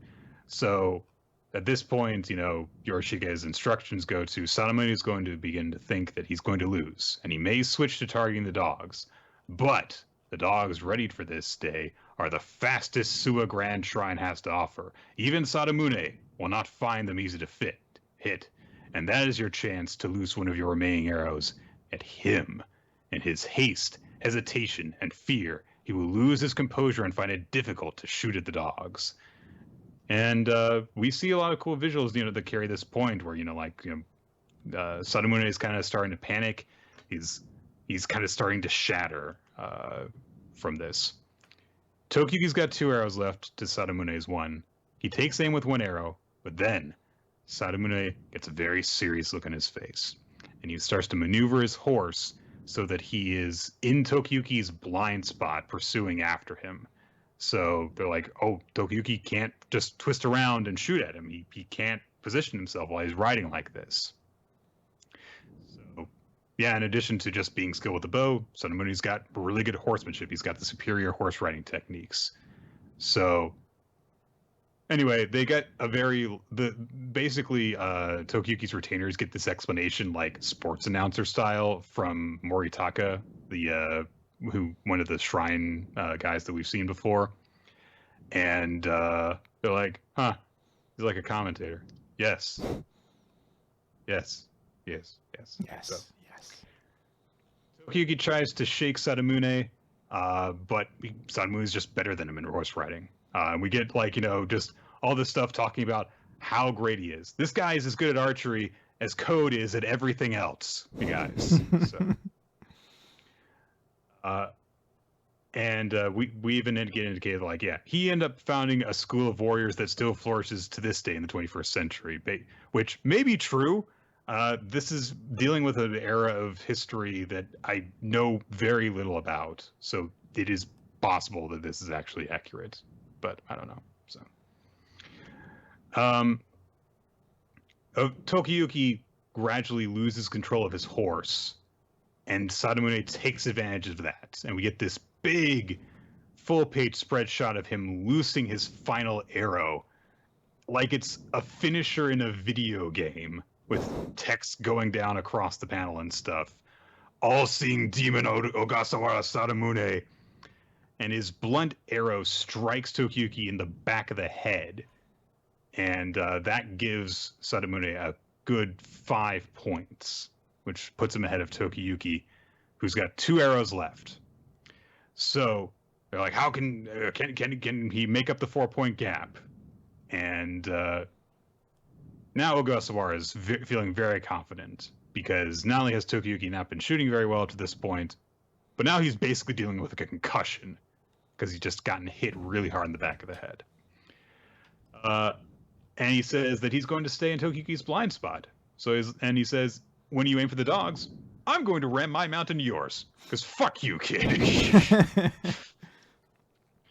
So Tokiyuki starts to kind of panic a bit, and he's like, oh my god, I'm bleeding, and this hurts, and I'm no match for him. I'm scared. If that had been a real arrow, I'd be dead. And Sadamune is pursuing after Tokiyuki as Tokiyuki starts to go into a gallop, and he's like, oh, are you running in desperation? But of course, Tokiyuki is evading. He's running away. And he's having fun. And that's where our chapter ends. I mean, it was a good chapter. It's exciting as this conflict develops. I mean, the art's as awesome as it can be. And it's like a cool, suspenseful moment of like, what does he do now? Because basically his only chance of winning is to hit this guy. I don't think he could shoot enough dogs in 2 arrows to make back the points if they're only worth 1. So we'd have to nail him. I believe that they established in the last chapter it depends on where you hit the target. Okay. So if he hits the dog in the head, he'll get the 5 points. But as they've established, the dogs are very fast, and even Sadamune would have trouble focusing on them. And yeah, if he tries to, then Sadamune's going to, ram him. So I think that it's going to become crucial that Tokiyuki's got 2 arrows left. Maybe he'll use one as some sort of a distraction to set up the other or something like that. But I am very interested to see what he's going to do. So yeah, I'm pretty excited. Very cool action-packed chapter. Indeed. Now let's talk about the best series of the week, Nick. Best series. Oh my god. Can I note, there was a real moment when ITLC was in the jumpstart section that I was like, shit, I feel like there is a chance this could go down the absolute slope. And I was like, I don't want to use my veto in the bank on the second week, basically, of having it. And I'm so glad we didn't have to, because this series is absolutely the kind of train wreck I want to follow. It's, yeah, so... I'm trying to fix Skype right now because it won't give me the mini window anymore, which is annoying me. I don't know what I'm supposed to do. Oh, well. So, last time on ITLC, Ms. Aoi's kindness towards the killer guy paid off because he came to save them from Hikaru. Hooray! And now he attacks Hikaru and cuts into his back with his saw, which apparently doesn't slash very deeply. Start of the chapter 8, Grasp, with Nobuto there. He always come to rescue Ms. Aoi. Hikaru says, seems things got a little more entertaining. What a shame, too, because the odds just aren't in my favor right now. Anyway, the guy with the saw just dug into my back, but I'm very fast anyway. Everyone just hold still for a second so I can get a head start on you. That's basically what happens. Nobuto immediately goes after him. Sakon is trying to tend to Ukon while Ms. Aoi chases after them as well. And Ukon's like, don't worry about me. Go after him. Hikaru comes to a cliff, and he's like, well, it's the cliff that, all the bodies of the people that Nobuto killed have been dumped off of. And so Hikaru says, since Risa is already such a compelling character, I may as well work on Sakon's development instead. I'll script out a bunch of cases for it. Oh, right, the guy who's after me is here. And Nobuto comes out of the bushes and grabs him.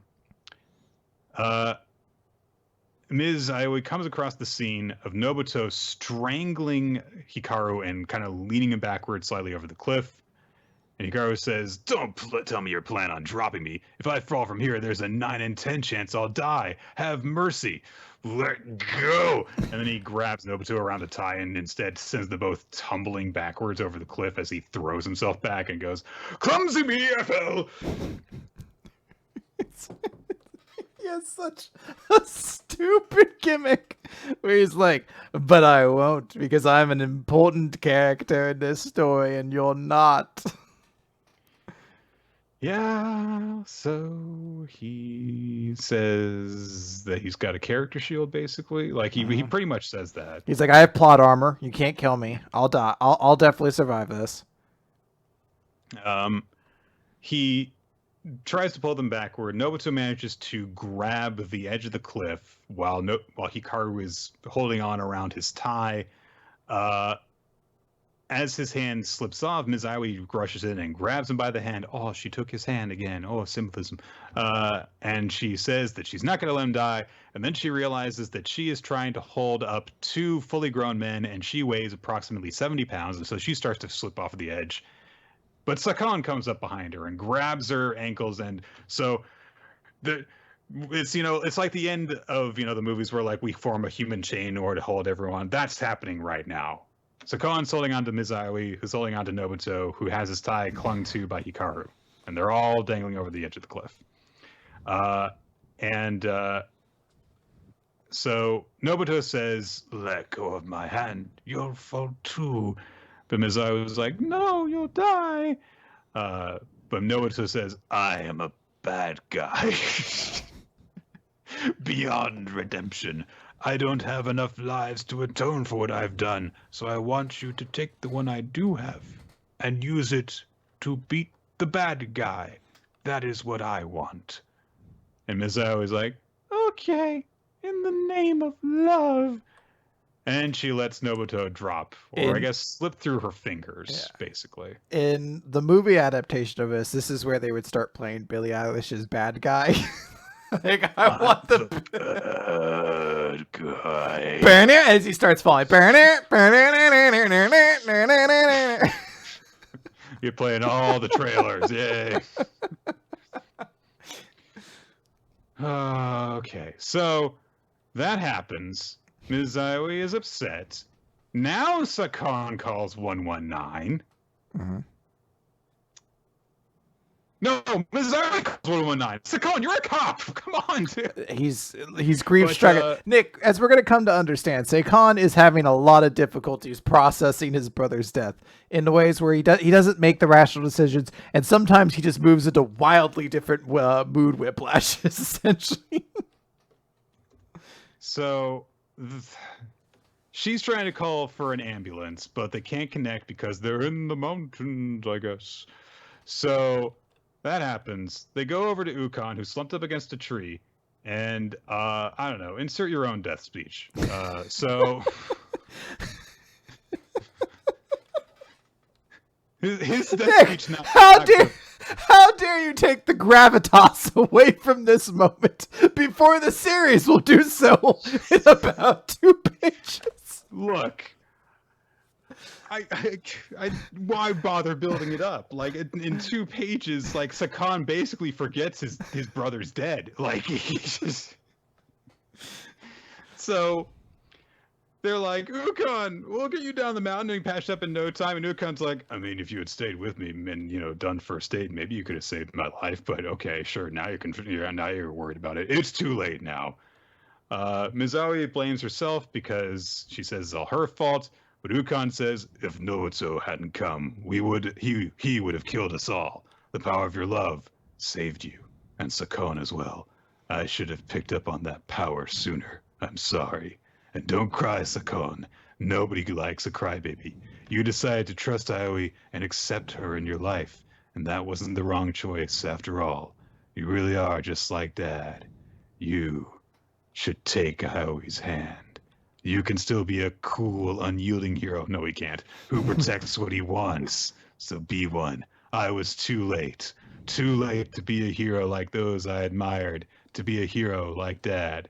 And Sakon's like, no. You're a darn fine hero, bro. Who did he save in this manga? Who? Name one person. I wanted in his last moments for Ukon to become another Doraemon reference. He just goes, wah, rah, rah, rah. It just falls over. So Ukon says, you don't say. I'm sorry. Credo Prime with the line. You were the true ITLC. The real ITLC was the friends who died for us along the way. Wasn't it your brother? I don't remember. Ukon dies with a smile on his face. And there is a sad scene where they're looking over his body while I slumped against the tree. Time came to close the book on our case. Those falling leaves. Those hands losing warmth. Those better days. What better days? The days before. Hands losing warmth is better days? You know, those good old days before I ran into that serial killer in the hotel. A man died.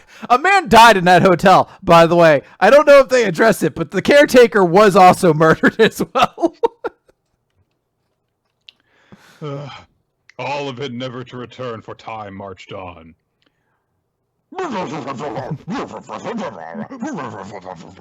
People are upset about the way things played out because, and they specifically say, who cares about the Ohira case? It's ancient history. A member of the force is dead. Yeah, but more deaths happened related to that. So they're upset that, because they brought in Misawa to be a tool for them, that we knew this would happen, that she would drag us down one day. We can't tolerate her any longer. The main issue is that Kagemino's corpse was nowhere to be found. Wow, this is my surprised face. So, Nick, wait, do you think he might be so special he's able to survive dangerous situations, almost as though in a meta-contextual way he realizes he's a part of the story and thus only survives because it's convenient for the narrative for him to survive? Yeah, that sounds about right, yes. It's almost as though characters who have that ability to act like they're part of a story are really lazy crutches for a writer to rely upon in terms of, like, not actually being compelling, because they are also aware that they are a part of a story, and that's not actually a very interesting character personality. Come on. So let's get to it. Get to the guy fucking says, moment. we've turned a blind eye to Aoi and your action order to arrest him, but not this time. As Aoi's parent, just how do you intend to take responsibility for this? They're talking to the chief, by the way. Ooh. So we cut to outside this meeting room where Sakon and Aoi are awkwardly sitting on a couch together. And Aoi's like, yeah, they're discussing what to do with us. I might get arrested for my crimes thus far. And Sakon says, that'd be spinning it to fit their narrative. Yeah, look at the amount of spinning that they have to do in order for that to stick. I mean, there will be a lot of spin work required for them to be like, yes, this police officer has been stalking and harassing people for, presumably based off the number of culprits she's found, just years upon years. And they're like, oh my goodness. And she did it all without your knowledge. Well, no. In fact, we endorsed it. But you have to understand, she was just a tool to us. We didn't care about her. So that's Yeah. not what I'm concerned about. We never invited her. I want to make this clear. Put all the mics here. We never invited her to a single Christmas party. There was one time where we started up a fantasy football league. We didn't even invite her. Not even considered it for a moment. And we invited people who weren't even a part of the police force. That's how much we didn't care about her and used her as a tool. So I believe that. Although actually, in full disclosure, the reason we didn't invite her is because she's a girl. It has nothing to do with her being a serial murderer. We want to make this very clear. We don't acknowledge her as a person or as a woman. Those are the two factors that keep her from being a respectable member of our police force. I thought you were going to say a respectable member of our fantasy football league. That would be great. They forget what press conference they're at. I'm going to make it very clear. We don't have chicks in this fantasy football league. It's supposed to be cool and fun, so obviously they wouldn't be allowed. The entire press conference turn is like, wait a minute, you just don't allow women into your fantasy football leagues? No, it's the thing. So everyone forgets about this murder. Yeah, at the end of it, they're just like, look, they agreed next year they're going to invite the secretaries in. It's all okay. And some guys leave. He's like, wait, weren't we here about something else? No, I've got to pay. I've got a story to write. Oh boy. So Conan starts to wonder, who did you mean when you said him that day? Meaning that Hikaru stole everything from him, and she couldn't forgive him for that. So Misaoi says, he's someone very kind, who has a heart as docile as the moonlight. He is my special someone. Kidnapping me was all Hikaru's plan, and in order to get my special someone back, Hikaru's presence is necessary. So he kidnapped you under Kagamino's orders. That means this man of yours is a victim himself. I mean, that does happen sometimes. You know, someone is forced to commit crimes because they're under threat by the actual mastermind, yes. So Aoi is upset because she's positive that Hikaru is going to ruin yet another person's life, knowing that he's probably still out there. And Sakan, fresh off burying his brother, having long ago had to bury his father, goes, "Oh, Hikaru's a dirtbag!" But he has the most important line of all. Look what you've done to my poor brother, you stupid, stupid, stupid idiot! His brother, who has just died, he's like, "Oh, look what you did to my brother, you big dumb jerk, dumb face." It's like your brother just died, and you are having this wacky comedy moment. You're like, that big doo-doo head jerk face, I'm gonna get him. Sakan says that he's been completely ineffective thus far and doesn't deserve to be called a hero. Your words, not mine. But that won't do. In order to ensure that no more lives are lost, I need to use any means necessary. So he dedicates himself to forming a police state and says that police don't need to wear body cams. And anyway, so starts planting evidence everywhere. So he turns to Misaoi and says, "Let's arrest Kagamino together. Starting tomorrow, I'll be cool. I'll never yield, and I won't cry. That's the hero I'll be. As of tomorrow, I'll be what Ukon wanted me to be. I'll be a cool hero." And Misaoi was like, "Okay, and I won't let Hikaru do as he pleases any longer. The next time we shed tears, it'll be after we close the book on this story." And they do like the world's most awkward fist bump because their knuckles. She's never seen a fist bump happen before, so she was just going off of instinct. Yeah. She comes in from the side. She's like, "Is this not how you do it?" And he's just like, "I can't." Are we gonna do are we doing a pinky promise? Yeah, No? what's going on here? Okay. I would love it. They're like, "We're never gonna shed tears again." They're like, "All right, now that that's done, do you want to watch Up?" Like they just immediately start doing like the saddest shit. With the Coco, you know, and You want to watch the Eddie Guerrero Memorial Tribute? Like, the Dusty Rose one for me. But, no. Everyone has their own, you know. Everyone has their own. The chief comes in, Yes. and they say, "That's your love, is it, son?"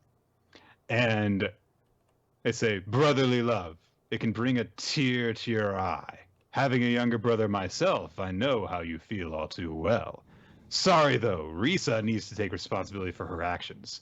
She's gone a tad overboard, you see." And they go, "Chief!" And the chief takes out a pistol and says, "Risa, I'm afraid you'll need to die." Dun, dun, dun, dun, dun, dun, dun, dun, dun. Probably not actually gonna kill her. No. I feel like a lot of what's been said in regards to this character has been in a figurative sense. When they refer to him as Aoi's parent, I assume he's the one who proposed the idea of like, hey, I like this guy to be the wacky police chief who was just like, "Yandere, detective, that sounds hysterical." Like, approved stamp. And now they're like, "Now you have to kill it." He's like, "I guess I'll kill this idea for the secret spin-off where the two of you act like you're realtors, but actually you solve crimes together. Your partner is a wacky dog, And your informants are all character actors. Also, you go to space in the second season. Like, really? It seems early to go to space. Remember, like, 2 weeks ago when we were hating on how lame Ukon was? Well, apparently it seems that in order to carry on his dead brother's legacy, Sakon picked up that baton and started running with it. This dude sucks. He's so bad. I don't know if I've laughed harder than the first time I read the chapter and Ukon has just been killed. And Seikon's like, ooh, I hate that nasty rascal. What a big dumb head. And I'm just like, I cannot comprehend the mood whiplash of my brother's dead. And then I'm going to throw a whiny, jokey, hissy fit over how much I hate the dumb jerk face who killed my brother. It's so fucking weird. It's 4 pages after you see him over his brother's corpse. Good lord. The only way that it could be better is if he became a Doraemon reference while he did it. Like, rah, rah, rah, rah. Oh, man. All right. Great chapter. 10 out of 10. Magu-chan, God of Destruction. Chapter 36, The Melancholy of Zonzage. Zonzage wants to be Magu's friend. It's not working out so well because he's super awkward. There is kind of a funny exchange at the beginning where Zonzage tries desperately to, interact with Magu. So he's like, nice weather today, right? And Magu, leans back and looks out the window. No, not really. Not per se, which is weird because it looks fantastic out, actually. Like, it looks pretty sunny out. So after that, when they break for the day, Zanzage is, talking to Yuika and is like, I failed. I want to make Yuika's way of it'd be funny. What if you pulled a prank on him? And he's like, no. Oh, I guess you could try playing something together. I've got something you could use. So she goes digging into her toy chest, which she brought there, I guess, just cause. And she says, Kyo and I used to play this all the time when we were little. And the next day, Zonzage has a different kind of icebreaker that you can try in order to get along with Magu with, which is Mad Dog Chomp Chomp. It's essentially like Don't Wake Daddy kind of thing. You have to do stuff without triggering the electronics of the toy and getting it and having it bark at you. So you steal its food from the bowl in front of the dog. And I do like how Magu is completely unimpressed with it at first, because he's like, why would humans fear such a thing? It is a silly toy for fragile, lowly humans. And he just goes over, canines are not to be afraid of. They are to be tamed and used as servants. And just cuddling it, basically. So, but he's still interested in playing it, even though he isn't scared of it at all. So they decide to start playing the game. And Zonzaga's like, oh, good, we're playing together. We can be friends now. And so Maga's like, all right, so I must pillage its provisions. Grant me offerings. And he tries to steal from the bowl. It immediately lunges forward and barks in Magu's face. And Zonzage panics, and one of his spikes goes into Magu's head. And Magu launches a mini I-beam. It's just enough to deal with the threat at hand. And blows the head off the toy. So immediately, Zonzage is like, oh no! Miss Ose's treasure possession is broken! And Magu's like, no need to be flustered. We can fix it! It'll be easy! It was not easy. They use paper mache and colored markers, and they kind of make a dog's head and stick it on top of the burning husk of the thing. They do better than you'd expect. Better than I would do, definitely. Zonzage is like, oh no, I couldn't help. I should just kill myself. They'll never make it. Good lord. So, Zonzage senses their savior, Uneris. Okay. So Uneris is there. She uses her providence. Also, they make a remark that she's bigger, like on the lower half of her body, and she says, "I'm storing nutrients," which okay, whatever. So she uses her magic and creates like a hellhound dog thing. And oh god, I forgot how dumb this immediately gets. So there is a fetish associated with what happens. I will say. They start gradually turning into dogs as they play the game. Oh, right, that one. Okay, sorry, I got mixed up as to where the fetish started, and I was like, also dressing. I was gonna say dressing up like Goku for a Dragon Ball reference. Does that happen? Yeah, and Eris dresses up like Goku for a Dragon Ball reference. I've been training my magic powers. Yes. So, as they take stuff from the dog's bowl, there is like one that will reverse the curse, but as they're taking stuff from it, it gradually curses them to act and look more and more like a dog. So Zanzage is cursed to walk on all fours, which means that he has to, grow 4 spikes and walk around on those. Magu's speech has a lot of dog puns in it because he has to talk like a dog now. And he's getting really angry at the thing as he keeps on getting stuff that makes him act and look more and more like a dog. So Zonzage imagines, what if Magu-Manuaku completely transforms into a dog, and he gets a visual in his head that honestly looks kind of fucking adorable. Like, I don't think that would be such a bad thing. But Zonzage is really upset. So, he remembers something that the nurse said, which was that she used her magic to turn it into a pseudo-living thing. And so Zonzage realizes that maybe his powers will work on it. So he lunges into the dog, uses his barbs of despair, and makes it all, sad and too scared to act. So Magu can just raid the thing's bowl. And, of course, he eventually pulls out the thing that reverses the curse. And so they win, and then they're fine now. And the only thing that Magu has to say with this is, like, what you did to break Unarsa's curse was very impressive. You are worthy of praise, Unisuke. So yay, Zonzage got praised by Magu. Hooray. Then Zonzage is upset because Yuika sees that the dog, is, all scary now. But Yuika's like, it looks so cool. And so she's not scared of it at all. And then we learn that the spell lifts later. So, Yep, that was a chapter. So this was I thought this was a pretty decent chapter. There's some good funny bits. There's some really, nice little character development between Zonzage and Magu. And then Unera shows up and the chapter gets significantly worse. And then it ends.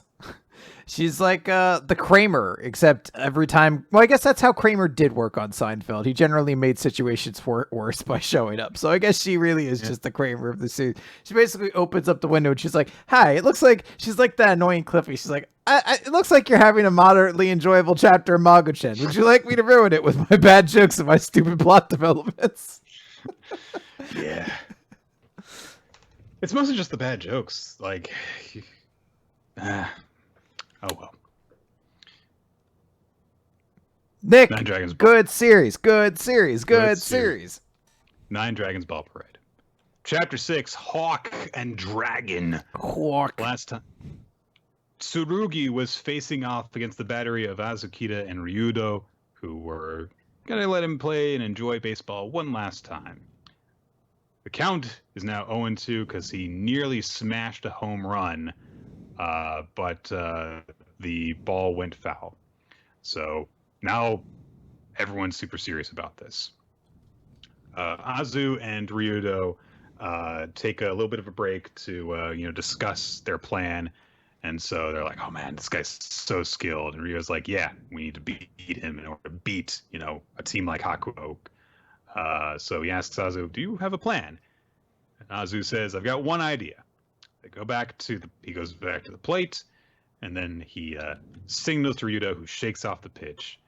And Karin is watching this go on and is like, why did Ryudo shake this sign off? And Azu thinks, Ryudo only has one pitch. He can only do fastballs. But since he shook off the sign, Tsurugi's going to wonder what other pitch Ryudo might throw. And then he'll be uncertain, and that should hinder his swing. And we'll just use these little tricks to try and gain an advantage. So Tsurugi start feeling doubt, and Tsurugi's like, he has no other pitches. It is such a great. No, he has nothing else. He blows. And he just says, he hasn't been looking for a sign the entire time, so it's strange that he would start looking for a sign now.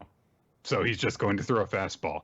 So like, well, I guess we're no match for this guy. Our dream's just a fantasy. And well, that's what I was just thinking. He starts to get upset. But Ryudo, of course, is like, you got us. Yeah, I guess we can't use sneaky tricks on this guy. He's too good. But he says, Mr. Tsurugi, I'm a lucky guy. Playing with an amazing athlete like you helps me get stronger too. And it becomes 9 Dragon Ball Parade. There's power auras and it's awesome.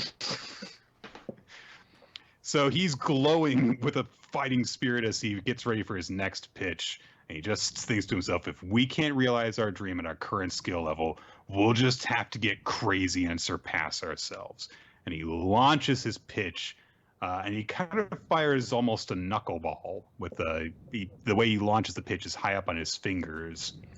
And I also realizes, oh no, Rito's best pitch is the high riser, and this is a low pitch. But then Tsukita sees the pitch coming towards him. He's like, oh, come on, is this all you've got? But then the pitch takes an absurd rise upward, and Azu realizes that Ryudo, by throwing the pitch off of his fingers differently, he put more spin on it, so this low pitch has even more rise now. It's like a rising dragon! It's like when, they eventually did dragon stuff in Dragon Ball, like 20 years into that franchise existence. So the pitch takes on the form of a dragon bearing down on Tsurugi. But Tsurugi was unfazed. He stared down his prey, waiting for the right moment to pierce its windpipe with his talons. However, that pitch was too ferocious to be prey. This series is about baseball, Chris. There's a dragon going towards that guy, and there's a bird behind him. But the pitch is rising, and Azu realizes that the pitch is just going to go right over Tsurugi's bat. But because Tsurugi is so good, he just changes his bat's trajectory and forces it upwards to strike the pitch, and it launches up into the air. And Azu was again dismayed because, we can't beat a player this good. We're not good enough to realize our dream. But Ryudo, on the other hand, says, that was great. There's nothing to worry about, Azu. He just hit a fly ball straight to the right fielder. We see, the spirit of a right fielder holding his glove up right where the ball falls to the field. And Ryudo's like, we win. That's the great thing about baseball. Even if the pitcher is weak, getting the batter out isn't up to us alone. I've got 8 teammates to depend on. And, of course, Ryudo, who's been imagining playing on a field with people this whole time, sees them all clearly in this moment. So that's nice. But then he's like, yeah, we still need to find a teammate, so yeah. Tsurugi admits that, yes, he hit the ball exactly where it would have been caught and for an out, so he loses. And his hands are shaking from the amount of sting that he feels from the blast pitch that he hit. And only now Azu realizes how great the pitch was. So he's like, maybe we can do it. Maybe we can revive the 9 dragons. And Tsurugi says, you're going to build a strong team. I believe Koshin is more than just a dream for you guys. But he's still really excited. He says, hey, if you're willing, I want another go. And Ryo's like, yeah, sure thing. Cut to later. And they've tired themselves out. I don't know what shagging balls means. Kareen's been doing it, though. I'm sure it has something to do with, cleaning balls or grabbing the balls for them, though. So, that's how long they've been playing. They ran out of baseball. I don't know. I don't care about baseball, so I don't want to learn all the terms. I'm only going to do it when it's structurally relevant to the series. Cool. So, Tsurugi's still, while the 3 of them are exhausted on the ground, is like, throw me one more pitch, please. I haven't figured out exactly the extra spin on your rising dragon pitch. I want to do it one more pitch. He goes Christian from 2012. One more pitch. One more pitch.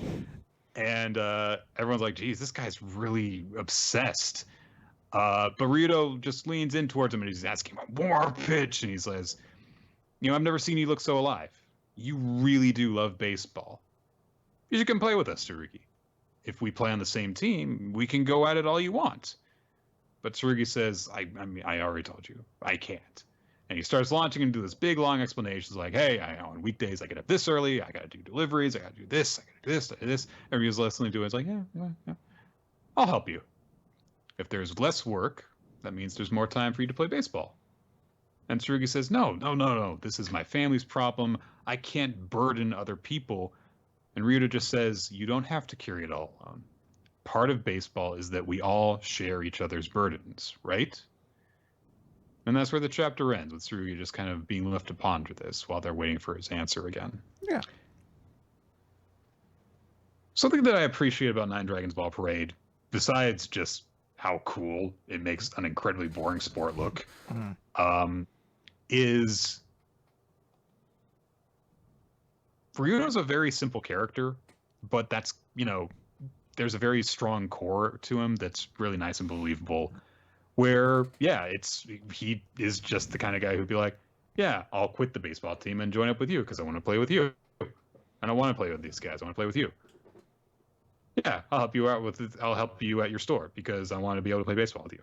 It's just very simple and generous, and I believe that he would do that. So, yeah. I like it a lot. I agree with what you said. Ryuta is such a simple character, but it helps then that you have Azu behind him, who is a bit more of an emotionally complex character who can give you the drama and everything like that. And it's just a very sweet sentiment of tying it together. Hey, you did get a hit off my ball, but it would have gone right to the right fielder. And that's how this works. Even if my pitching's not up to stuff, I have, 9 other players helping me. And then immediately carrying that into, look, we're all here to share your burdens. We're a team. That's what it means. So we're going to help out. Now, I don't understand how necessarily they're going to be able to do that, because one of his responsibilities is to run the entire store in the afternoons when presumably practices and games would happen. But I guess that's just what Karin will do. I guess she'll just have to run that part.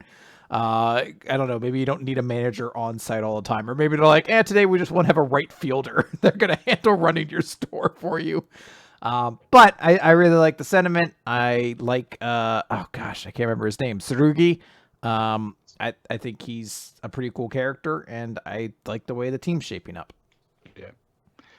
I think most of all just dig that one moment where they're trying to trick him, and he's like, nah, it's going to be a fastball. Yeah, that's just a great moment. He's got moment. other pitches. Nope, he sucks. Dr. Stone. Time to get stoned, Nick. And in this time, stoned means shot with bullets. Z equals 190. Science transcends life, and it better because everyone died last chapter. Things are not going well. The last person to drop at the end of the last chapter was Ryusui, who fell to the ground after being shot in the chest.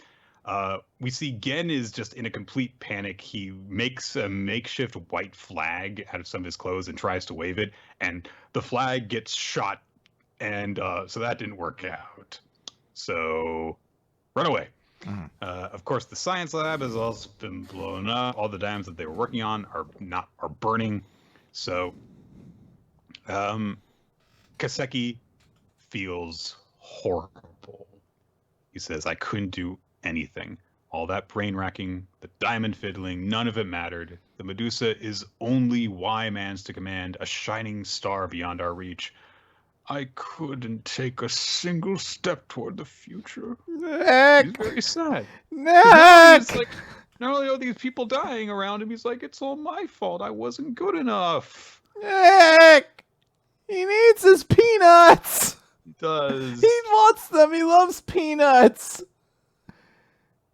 But Chrome says, not a single step toward the future. I wouldn't be so sure of that. Our power alone wasn't enough, and he's got the cell phone with him. And the phone is ringing. And, of course, the call is coming from their North American team, from their Ace Watch technician, Joel, who has figured out the secret of crafting a diamond to be used in the Medusa. And he tests it by putting one of the Medusa devices in a wine glass and pouring some wine, I guess, into it, and then having it go off in a space of 0.03 meters within the glass, and it glows at the time that he declares it'll go off. And he says, "This is it. Brand new science beyond anything from the 21st century. They figured out how to get the petrification device working." And he says, "Humanity now owns this for all eternity." So they can do it. They can make diamond batteries now. And Joel says, "This task would have been nigh impossible without my prodigious skills." But then he says over the phone, "Kaseki, I have you to thank." And we get a flashback from back when Francois sent the message in Morse code. We've split into 2 teams. There was a coded meaning behind splitting into 2 teams. Split, like the diamond split. And that message not only went to the Senku's team, but all the way up to North America, and was heard by all of them lots, the Xeno and stuff. But in addition to Xeno's team getting it, Joel got it on his watch, his handy dandy radio watch, which also got the Morse code. And he's like, "Yeah, I was listening in on Brody," and so yeah. But he doesn't know what the message split into 2 teams means. And he's like, "Yeah, we've been communicating about the diamond batteries and stuff like that, but I don't know what this means, and I don't know how to proceed in the diamond stuff. So is there some chance that your crew from Japan includes a master craftsman?" Nick, I think I know who that craftsman is. And so he tests the hidden meaning of the message, that the diamond batteries that they came across have a central cleavage plane that cleanly splits the diamonds into when pressure is applied. And so he says, "You've done it, Kaseki. That's all the insight I need. It'll mean back-breaking labor, but yes, I can replicate this, and I'll stake my pride on it as a master of jeweled timepieces." And he says, "Do you hear me, Kaseki? Here, shining brightly, is humanity's first ever man-made Medusa, a joint effort between myself and you people." And Kaseki is left to hear the message. And he realizes, "I'm glad to hear it wasn't all for nothing. All my efforts, all my life's work. It's a wondrous thing. I could drop dead today. We all could. Yet science finds a way to transcend our lives. It finds a way to build and build into the future." There's still half a chapter left. Aww. No, end it there. Now that Joel has gotten that celebration out of the way, oh dear, Brody has overheard some of this, and he crushes the wine glass with the Medusa device in his giant hand, and he's like, he put it on in that glass to keep us from confiscating it, huh? And then he smashes up the radio right in front of Joel and everyone else's eyes, and he says, "No can do. This is the one thing we won't let you possess. We can't have a nasty weapon like that unaccounted for." And he has everyone turn their guns on the North American team. Back in South America, Kaseki says he regrets that he never got to congratulate Joel. And Chrome's like, "Well, you could use the radio. So it doesn't matter if Stanley overhears you at this point." And so the 3 of them are talking. Gen, who just failed to surrender, comes over and is like, "Yeah, Stanley and his gang don't have a radio right now, so yeah, they won't overhear it at this point." And but he realizes what has happened and why Stanley rushed in like this. He says they deliver no ultimatum radio. They ignore the white flag. They're being really aggressive. It's almost as if their transceiver was destroyed, shifting the hostage power balance in our favor. And Kohaku, Tsukasa, and Hyoga are hardly the types to lie down and die having accomplished nothing. And he's trying to say this optimistically and determinedly, but he's clearly like at his end. He's crying, and he's, seen a lot of what he thinks is death at this point. But they realize, of course, that means they have control of the airwaves, in which case they can do something. And so they send a message out through the cell phone, and it's received by Brody's team. And Brody's like, don't let the science brats hear it. It gets to Joel's watch because they don't know that they can receive transmissions through the watch. And he says, hey, this is in Japanese. Can someone translate it to English for me? So Minami listens in on the watch, and she translates for them. As the message is something. We don't know. We don't know the full context of the message, but part of it is in order for some sort of full-force suicidal attack.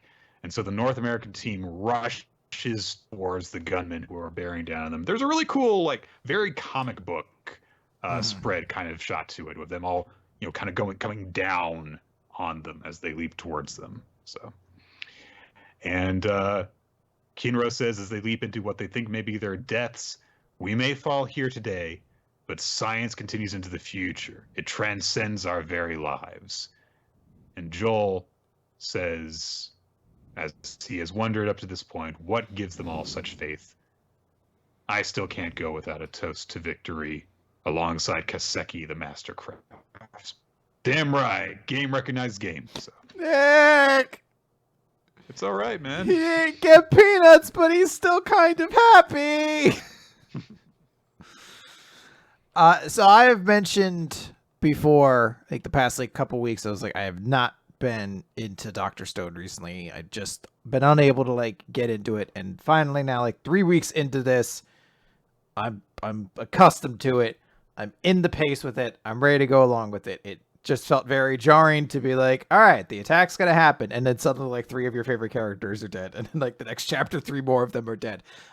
So now I'm at pace with it. I did have to hold my breath the entire chapter because I was like, if something fucking happens to Kaseki, I'm gonna lose my shit all over everyone I know. It will not be pretty. It is going to be horrible. But instead, he gets this little moment where he gets to appreciate. Now, I do wish that moment of appreciating life and science didn't have to have the backdrop of him and all of his friends being murdered as fireworks and bullets riddled the sky. It is a very beautiful shot. But I do really appreciate that he got that moment. And I think Joel even got to look cool here. This character who, to this point, I was just like, whatever. He got this really cool moment where he's like, look, you must have a master craftsman because I would not have been able to figure this out otherwise. I still don't know exactly what anyone's plans are. We don't know exactly how Joel managed to figure out the battery situation. He didn't say it over the radio, so I don't know how they're going to get a working Medusa in South America. But I'm really excited. This feels like one of those big turnip. They don't have a lab to create them anymore. Well, they'll only need, I guess, it's just one battery or something like that, I guess. And then I guess it's pretty precise, though. I guess you'd still need a little bit of precision. I don't know.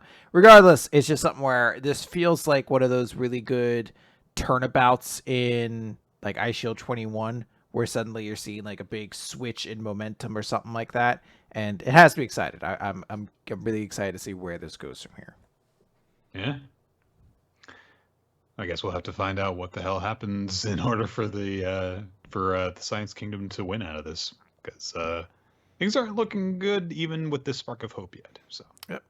All right, Nick. Let's move on to Mashle, Magic and Muscles, Chapter 55, Margaret Macaron and the Diminutive Duet. That feels like a Pokemon anime opening.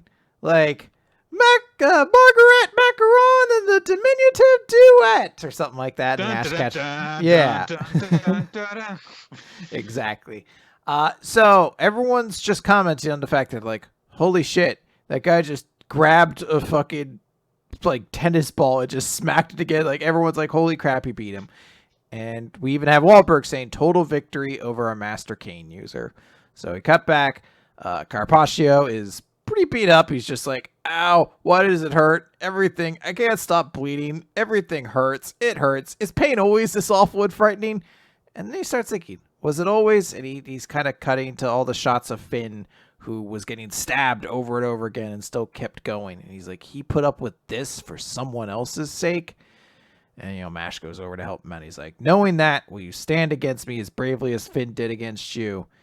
And Carpaccio's like, the difference in our strength is obvious. I'm utterly outmatched. It's a shot of Mash carrying Finn out. It's a very cool little moment there. A little ribbon to put on everything. Yeah. Because he now realizes that, he was completely wrong. So. Yeah. Very, very good moment.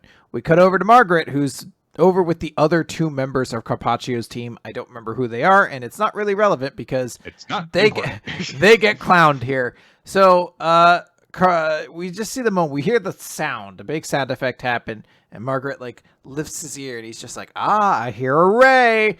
And everyone's like, what the fuck are you talking about? He's like, look, you see, power and pitch are the same thing to me.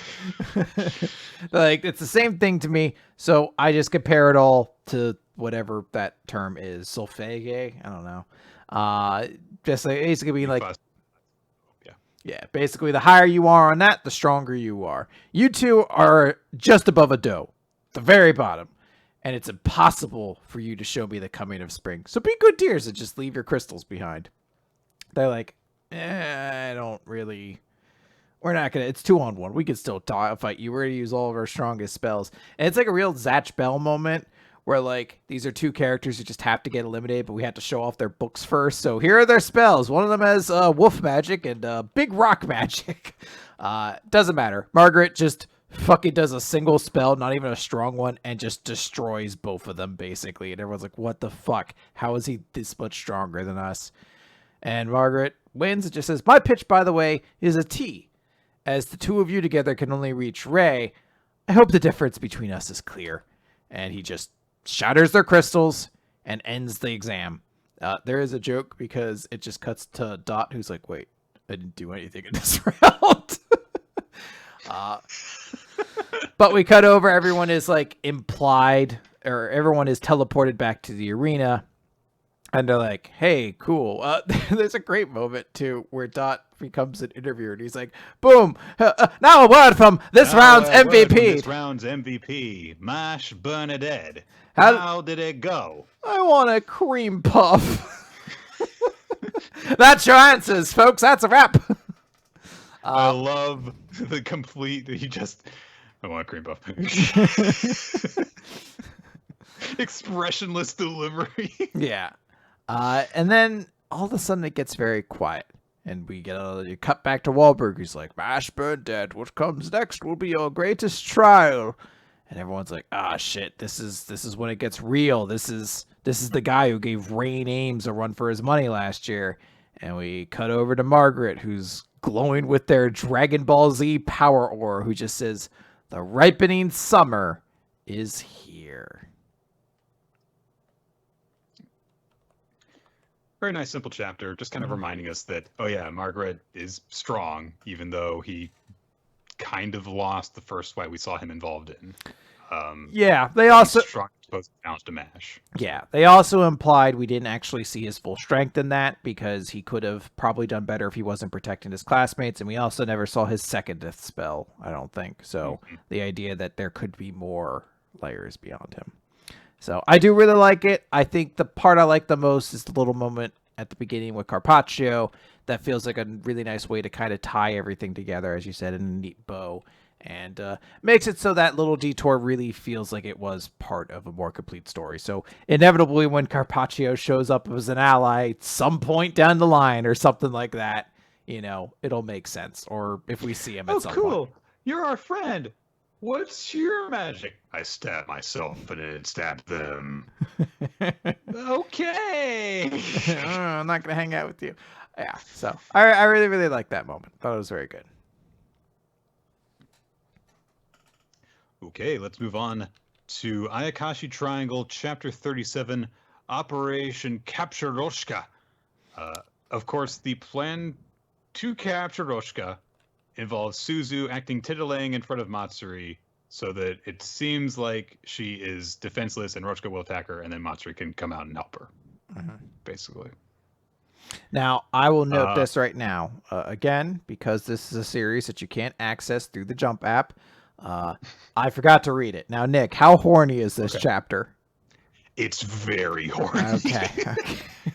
Hang Hang on, let me skip through his. I mean, I'm already 3 pages in, and I could see the one girl has ridiculously detailed visible panty line underneath her shorts. So somebody had to fill in the gap, I suppose, that left after Susui stopped writing We Never Learn.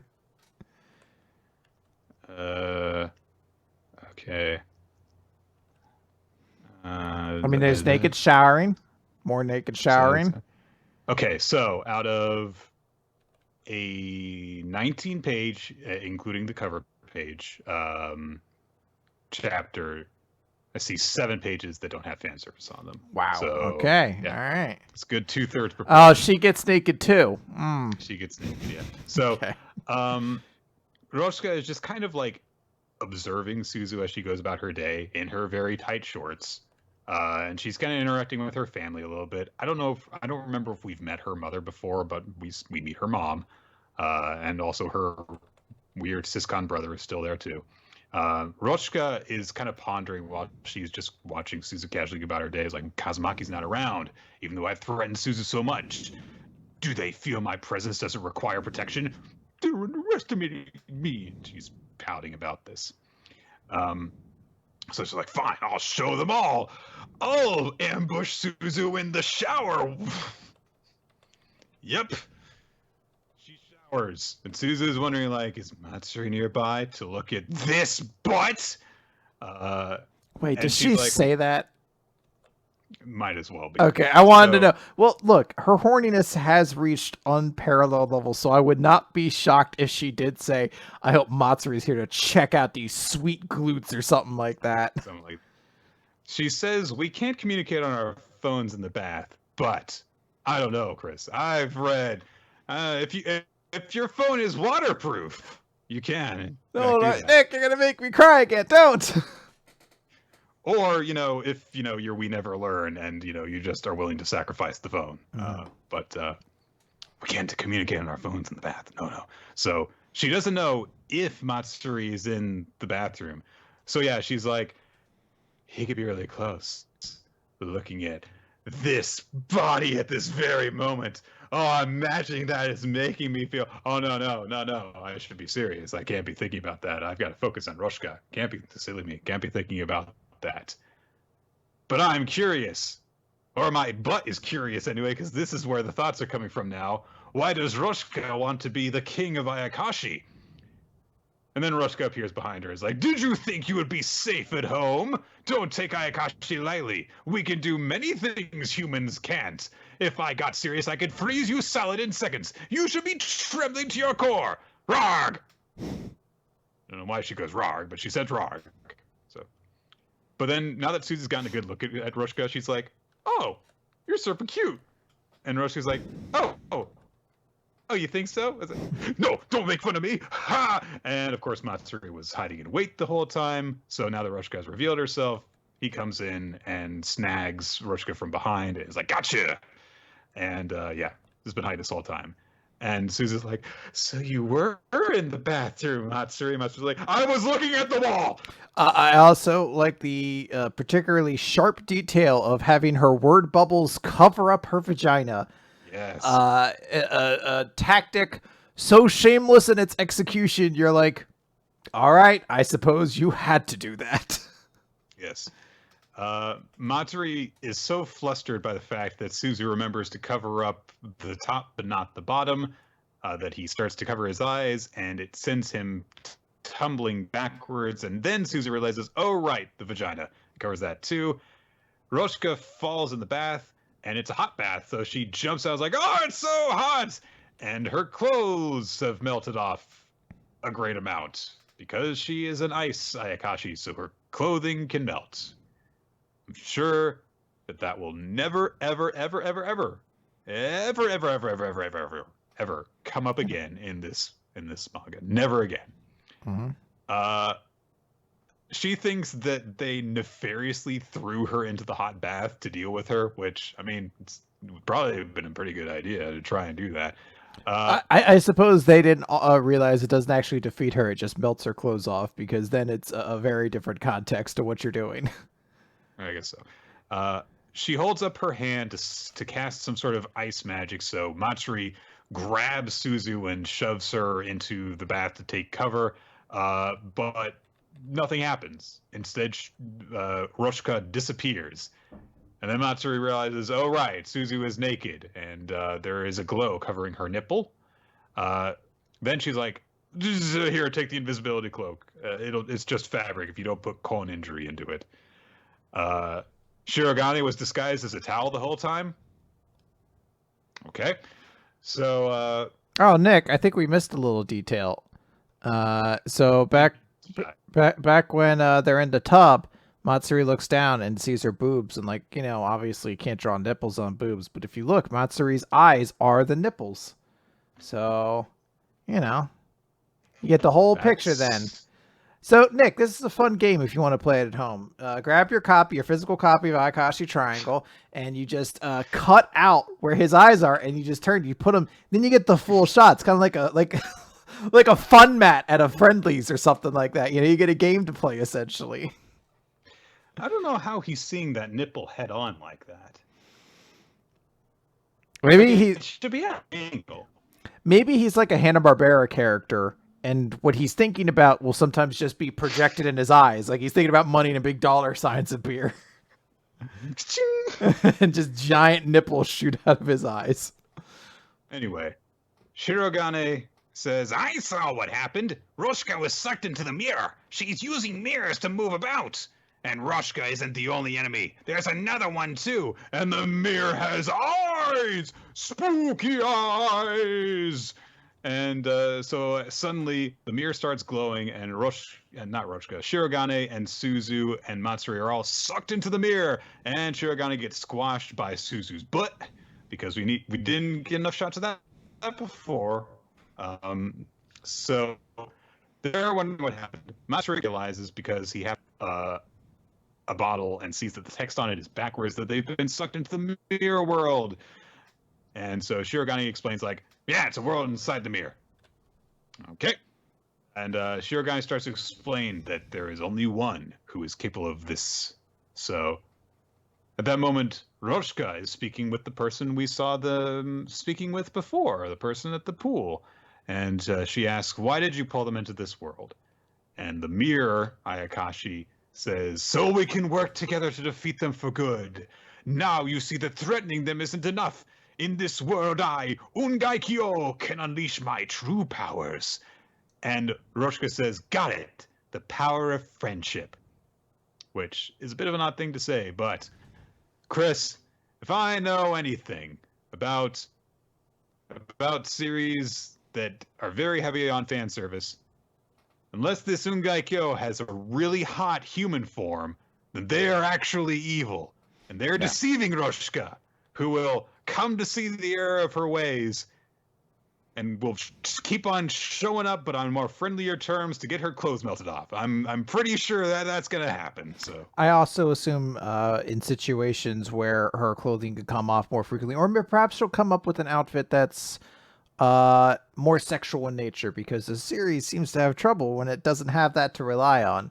Yeah. How much of this chapter is content as opposed to fans? I think like 3 pages.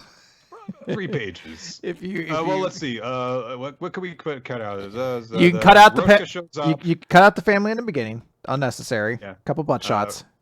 Roshka shows up to threaten Suzu, gets upset with her. Suzu acts kind of nice to her, and she gets distracted. Matsuri grabs her. Fan service shot.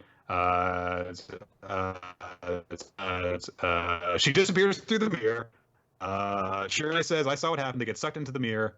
Why is the bathroom back then? We're in the mirror world. Ayakashi is 8 pages. You can do this chapter in 8 pages. Okay. So yeah, I think she's got to start doing some more heavy lifting, because like a big skirt, I mean, there's barely anything sexual about that. So, I don't make the rules, unfortunately.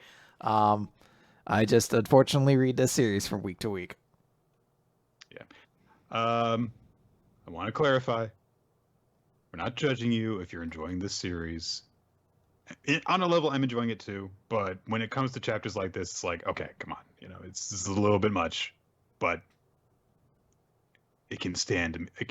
I'm sure that that Kentaro Yabuki can stand to have people make fun of him for having a bunch of blatant fan service in his series. Oh, yeah. It's not a commentary on fan service. It's just one of those ones of like, quite gratuitous with it this week. Aren't you, good sir? I suppose you did write To Love Ru, or not write, but drew for To Love Ru and Darkness. But yeah. It does make me laugh now that there was a joke in a Me and Roboco chapter not that long ago about like someone reading Jump and they're like, you can't go past Ayakashi Triangle. You're too young. You have to stop at Ayakashi Triangle. All right, Nick, let's talk about Black Clover. Wrap up with Black Clover, as there's no One Piece this week, unfortunately. No One Piece. But we're going to wrap up with Black Clover, page 286, A Night with No Morning. I wonder what that means, Nick. I wonder if there's some kind of symbolism in a character with darkness and a character with light, like a black and white dichotomy of something we could maybe work with. Yeah, and Black Clover's never done that before. None. I don't think it's happened before in anything. So never. I wonder if we'll be able to I wonder if someone will be able to crack the code this week. So we're into flashback with Nature Boy Ric Flair. And we find out what they were like when they were a kid. You know, he was just like, look, if something isn't fun for me, I'm not going to do it. I'm just like, you know, I'm just a bad kid. I guess I'm just born bad. I was just drawn bad, you know? I'm the bad boy. And just starts right when his brother dies. Cliff, he's just kind of like walking down a hallway. Yeah. It's just like, look, no, but my little brother, total opposite. Everybody loved him. He loved everybody. He sacrificed everybody. He had the light magic attribute, which I guess isn't nearly as rare as they kind of made it out to be when Patry had it and leashed, but you know, whatever. They're like, hey, look, we're identical, but you wouldn't even think we were the same species. I think you guys are probably the same species. I think you're going a little bit too far there. Maybe not related, but same species, I assume so. Like, I don't like Ted Cruz at all, but I still think most people would be like, yeah, you guys are both humans, right? Like, I mean, yes, in the medical way or in the biological way, humans. So in the medical way, we're both humans. Maybe he doesn't have a human soul. Yes. But in the spiritual, in the philosophical way, probably not. But yeah, biologically, we are still part of that same, that same kingdom. So using C's, yeah, I think so, yeah. Anyway, they're like, around that time, I got my grimoire, and I heard rumors about a foreigner who used eerie magic, so I wanted to go see him. It's Yami. And basically, Nature Boy Ric Flair and Yami got into a bunch of trouble together because they both had dark magic or something. I guess magic is supposed to be very symbolic of your, like, characteristics as well in this series, but it's also hereditary, so I don't really know. It seems like a weird thing to bond over, but hey, they had a connection. They hung out together. And then, hey, the two of them got joined together into the Gray Deer Brigade, which, interesting. I didn't know that. That must be like an extinct branch or something like that. Because there are deers, but aqua deers. Like aqua deer now, yes. Yeah. So a little detail that's maybe supposed to be interesting, or it might just be a mistake. Or I've forgotten. All of these are equally as pointless as a conclusion because, hey, this is all just backstory stuff right now. They're like, I didn't think Yami would ever be mentioned or make it as a, magic knight. But hey, there he was. And my little brother got along with the two of them, and it was like, just, wasn't the same. I didn't like him having all of his magic and everything like that. Even though my brother would be like, you're the coolest person ever. You have the greatest talent for magic, and tried to get me to join the Knights. I'd be like, nah, fuck that. So eventually my parents summoned me. My parents were like, hey, you're going to have to inherit the title of the House of Faust. And he's like, no, I'm not going to. Just have Morgan. They're like, no, it needs to be you, Nature Boy Ric Flair. And then they cast shadow magic. And it turns out their parents dealt with dark arts. Dun, dun, dun. Yes, we study devils. In kind of an ambiguous way. It's definitely illegal, but it's never explicitly said we do it for evil reasons. And Nature Boy Ric Flair was just like, sweet, I get to be dark and edgy. And he starts studying devils, and he shows a talent for it. So while Morgan and Yami were up there becoming a dynamic duo of light and dark, I threw myself into the study of devils. And eventually my parents were like, make a contract with this super powerful devil. And it's the supreme devil, Lucifugus. Ooh. Excuse me? Can you say that again? Lucifagus. Lucifagus.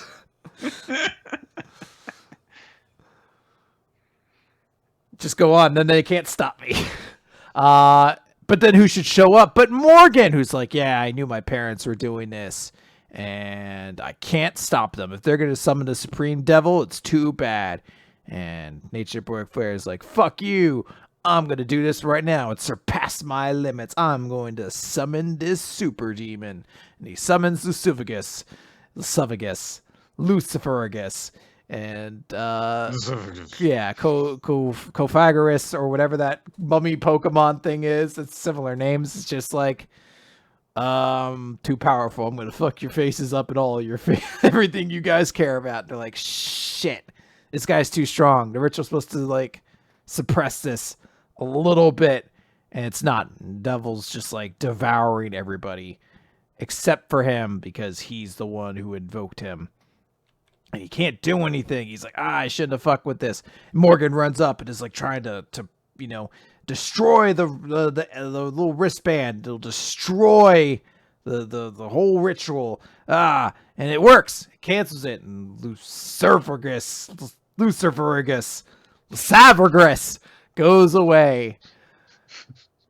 But Nick, Morgan dies too. Nick, this is the other saddest moment of a brother dying in Jump this week. He's just like, shouldn't have ignored the fact. Which is worse? I shouldn't have ignored the fact that my brother was experimenting with devils and stuff, but I loved you all so much. And I always thought of us as knights of shadow and light, which I guess is why I allowed my family to experiment on devils for so long. But I'm dead. You should be the good one now. And Nature Boy Flair is just like straightforward, so dazzling I couldn't even look at you. That was what you were like, and I really loved you. Even if I couldn't shine, I wanted you to do it. If I was beside you, I felt as if to defile your light. So Nature Boy Flair starts screaming and is just saying, I, the one who should have died. I beg. And then there's just a moment of him saying, don't go spouting whatever is convenient at the time. You did whatever you wanted and now you're in trouble. You count on the gods. Don't give me that, you idiot. Who in their right mind would save you? So until I die, I will never forgive myself. And we see the scene that we saw before where Nature Boy Flair is basically kind of like crucified on ice and stuff like that. So he says, I'm not trying to rectify your evil. I'm gonna kill you before you lay a hand on any good people. Here and now, I'll surpass my limits by summoning Satan again. I wish that was the line. He just pulls out the bracelet. He's like, maybe this time it'll do what I want. Come on out. He's like, look, until you get my name right, I'm not going to do your bidding. Smrigus. Susan? Sandra? And they're like, no. That's the cool desert planet. That's where the cool things happen. Oh, God. All right. So I want to clarify. So a lot of times when people say like, oh, it's so cliche. Oh, it's just like X, Y, or Z time when it did this. Obviously, any combination of factors, unless something has been blatantly, specifically ripped off, is going to not be exactly like any other.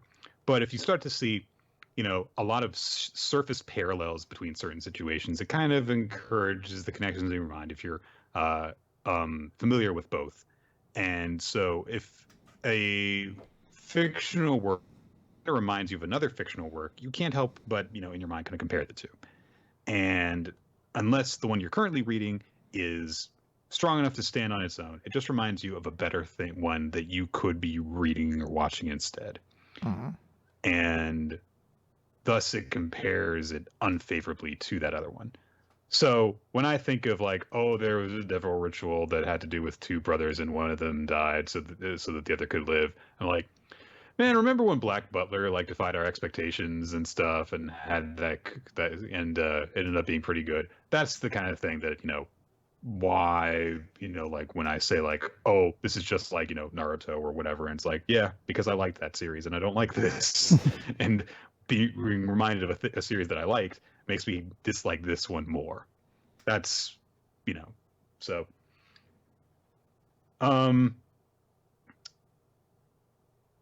I liked Nacht better before we knew anything about his backstory.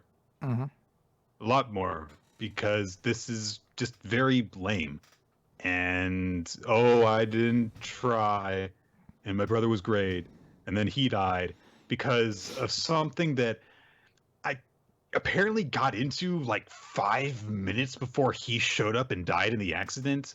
Like, it seems like the whole my family was experimenting with devils thing should really have gotten a lot more focus than it did, because that's his whole thing, is making contracts with devils in order to be stronger. And apparently his brother dying because of a devil did not put him off of using devil contracts to be stronger, to accomplish his goals. So why was that? Why did he react the way that he did? Well, I don't know. We just know that, his brother, who was the good one, died, and he pushed himself away, I guess, for that. But that has seemingly nothing to do with the whole devil ritual stuff, which seems to really come out of nowhere when it's finally brought up. Mm. And it just kind of seems like, well, then he died, and he was sad, and that's kind of it. So there's that. It seems like it's supposed to be satisfying when Nacht goes, well, I never wanted to say this, but I'll do Yami's cool line. The line of the guy that I hate now. Which, by the way, didn't really get any indication of why their relationship soured either. I don't know. It just seems like we were just like being meant to be given some information that doesn't seem to actually apply to the case that we're currently working with. This either needed to go on longer or not happen until later. And I don't know what. I don't know. There are so many things wrong with it that, like, in order to say, well, this is how you should have done it, you can go in like 50 different directions. So. Yeah, I agree. I think this was not the best way to do it. So, it is what it was. But yeah, I agree. Just not a particularly satisfying backstory that seems to really go anywhere.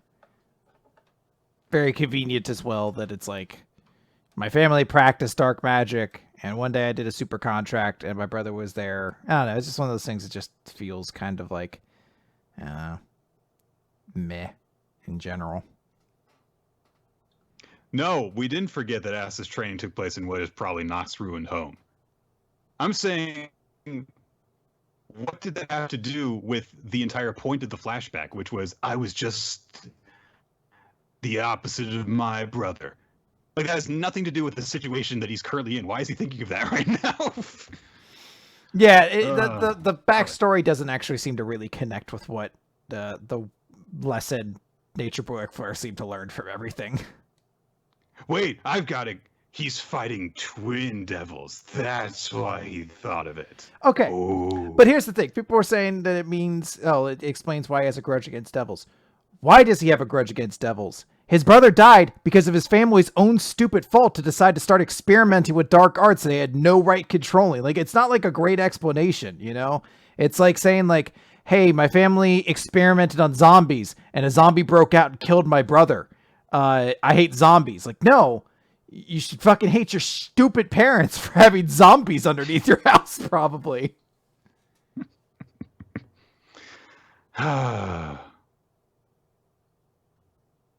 Okay, so that's the manga for this week. Yes, no One Piece. Matt, we use that period there. Go back to that little bit, like the whole Mr. Rogers thing. Like, think of the people who smile makes you smile. I want you to go back to that silence right there and imagine a really good One Piece chapter that was in there instead. Okay, and there was a new Frankie mech. It's Frankie. And, it's all Frankie. It's all Frankie. We immediately connected on it. It's just Frankie saying really, really, really lame lines. Yeah. I'm a rider of freedom and stuff like Fuck that. yeah. All right. Oh, great chapter. Okay, so that was awesome. Chris, other than that One Piece chapter we just made up, what was your favorite chapter this week, and who is your MVP? So this is tough. I actually found a lot of series this week to be really, really good. I think I'm going to give my series of the week to... I know I'm doing this because of who I am, but it's going to be how it is. I'm giving my series of the week to Kaiju number 8 because I really, really like that chapter. I'm going to give my MVP to Kaseki. Oh, I totally get that. Oh, goodness. Okay, so Black Clover and Frankie. No. Not the good Frankie. The one from Swag. Oh, not the guy. I was going to say, it'd be pretty impressive. He won it in the imaginary chapter of One Piece we read in our minds. I am going to give mine... You know, you said at the beginning of the week of the episode rather that there were some good series this week, so this is a pretty tough choice. I am going to go with the Elusive Samurai. Okay. I really like the way that it sets up the first, I'm going to assume, half of this contest between Tokiyuki and Sadamune. And yeah, that's about it. No real flaws to kind of speak of. All right. My character of the week, I think, has to also be Kaseki. It's either Kaseki or Joel, because like I just really like the way that he taking the time to say like, hey, I know Kaseki didn't get to do a cool invention during like this entire leg of the journey, but it was definitely important that he was there to have that moment was really nice.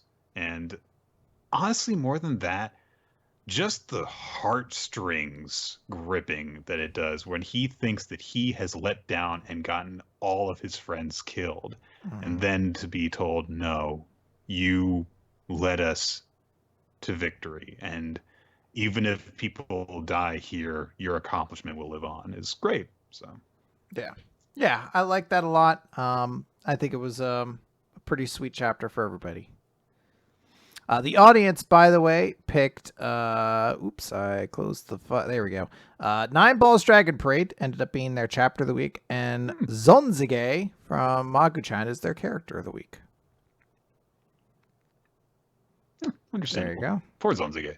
He Yeah. really just wanted to make a friend. So. Yeah, good chapter. Guys, that is going to do it for Weekly Manga Recap. We want to thank you all for joining us. We record the show live on twitch.tv/RoloT here on Wednesdays, starting around between 7 and 8 Eastern time in the evenings. You can also check us out on Twitter at DaveMar Podcast, at RoloT, at NickFTime, and we will let you know exactly when the episode recording is starting up. You can also check out our Discord server, use that to participate in conversations with our great community, talk about the series that we're going to be discussing, the recap series, all that stuff, and participate in weekly Among Us games on Saturday mornings as well.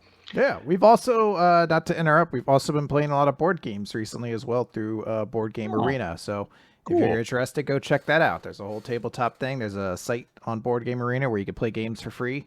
So it's a really cool thing. And you can do it like as play by turn as well. You can check out our past episodes on weeklymangarecap.podbean.com as well as on YouTube. Our backlog over the last several years is going up, gradually having releases every couple of days, and we should be caught up relatively soon.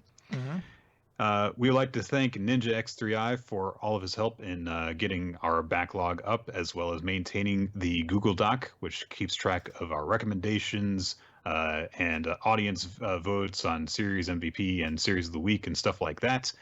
And we want to thank you, our great fans, as well as our supporters on Patreon, who allow us to create bonus content for you guys to enjoy. We recently recorded an episode where we got really angry.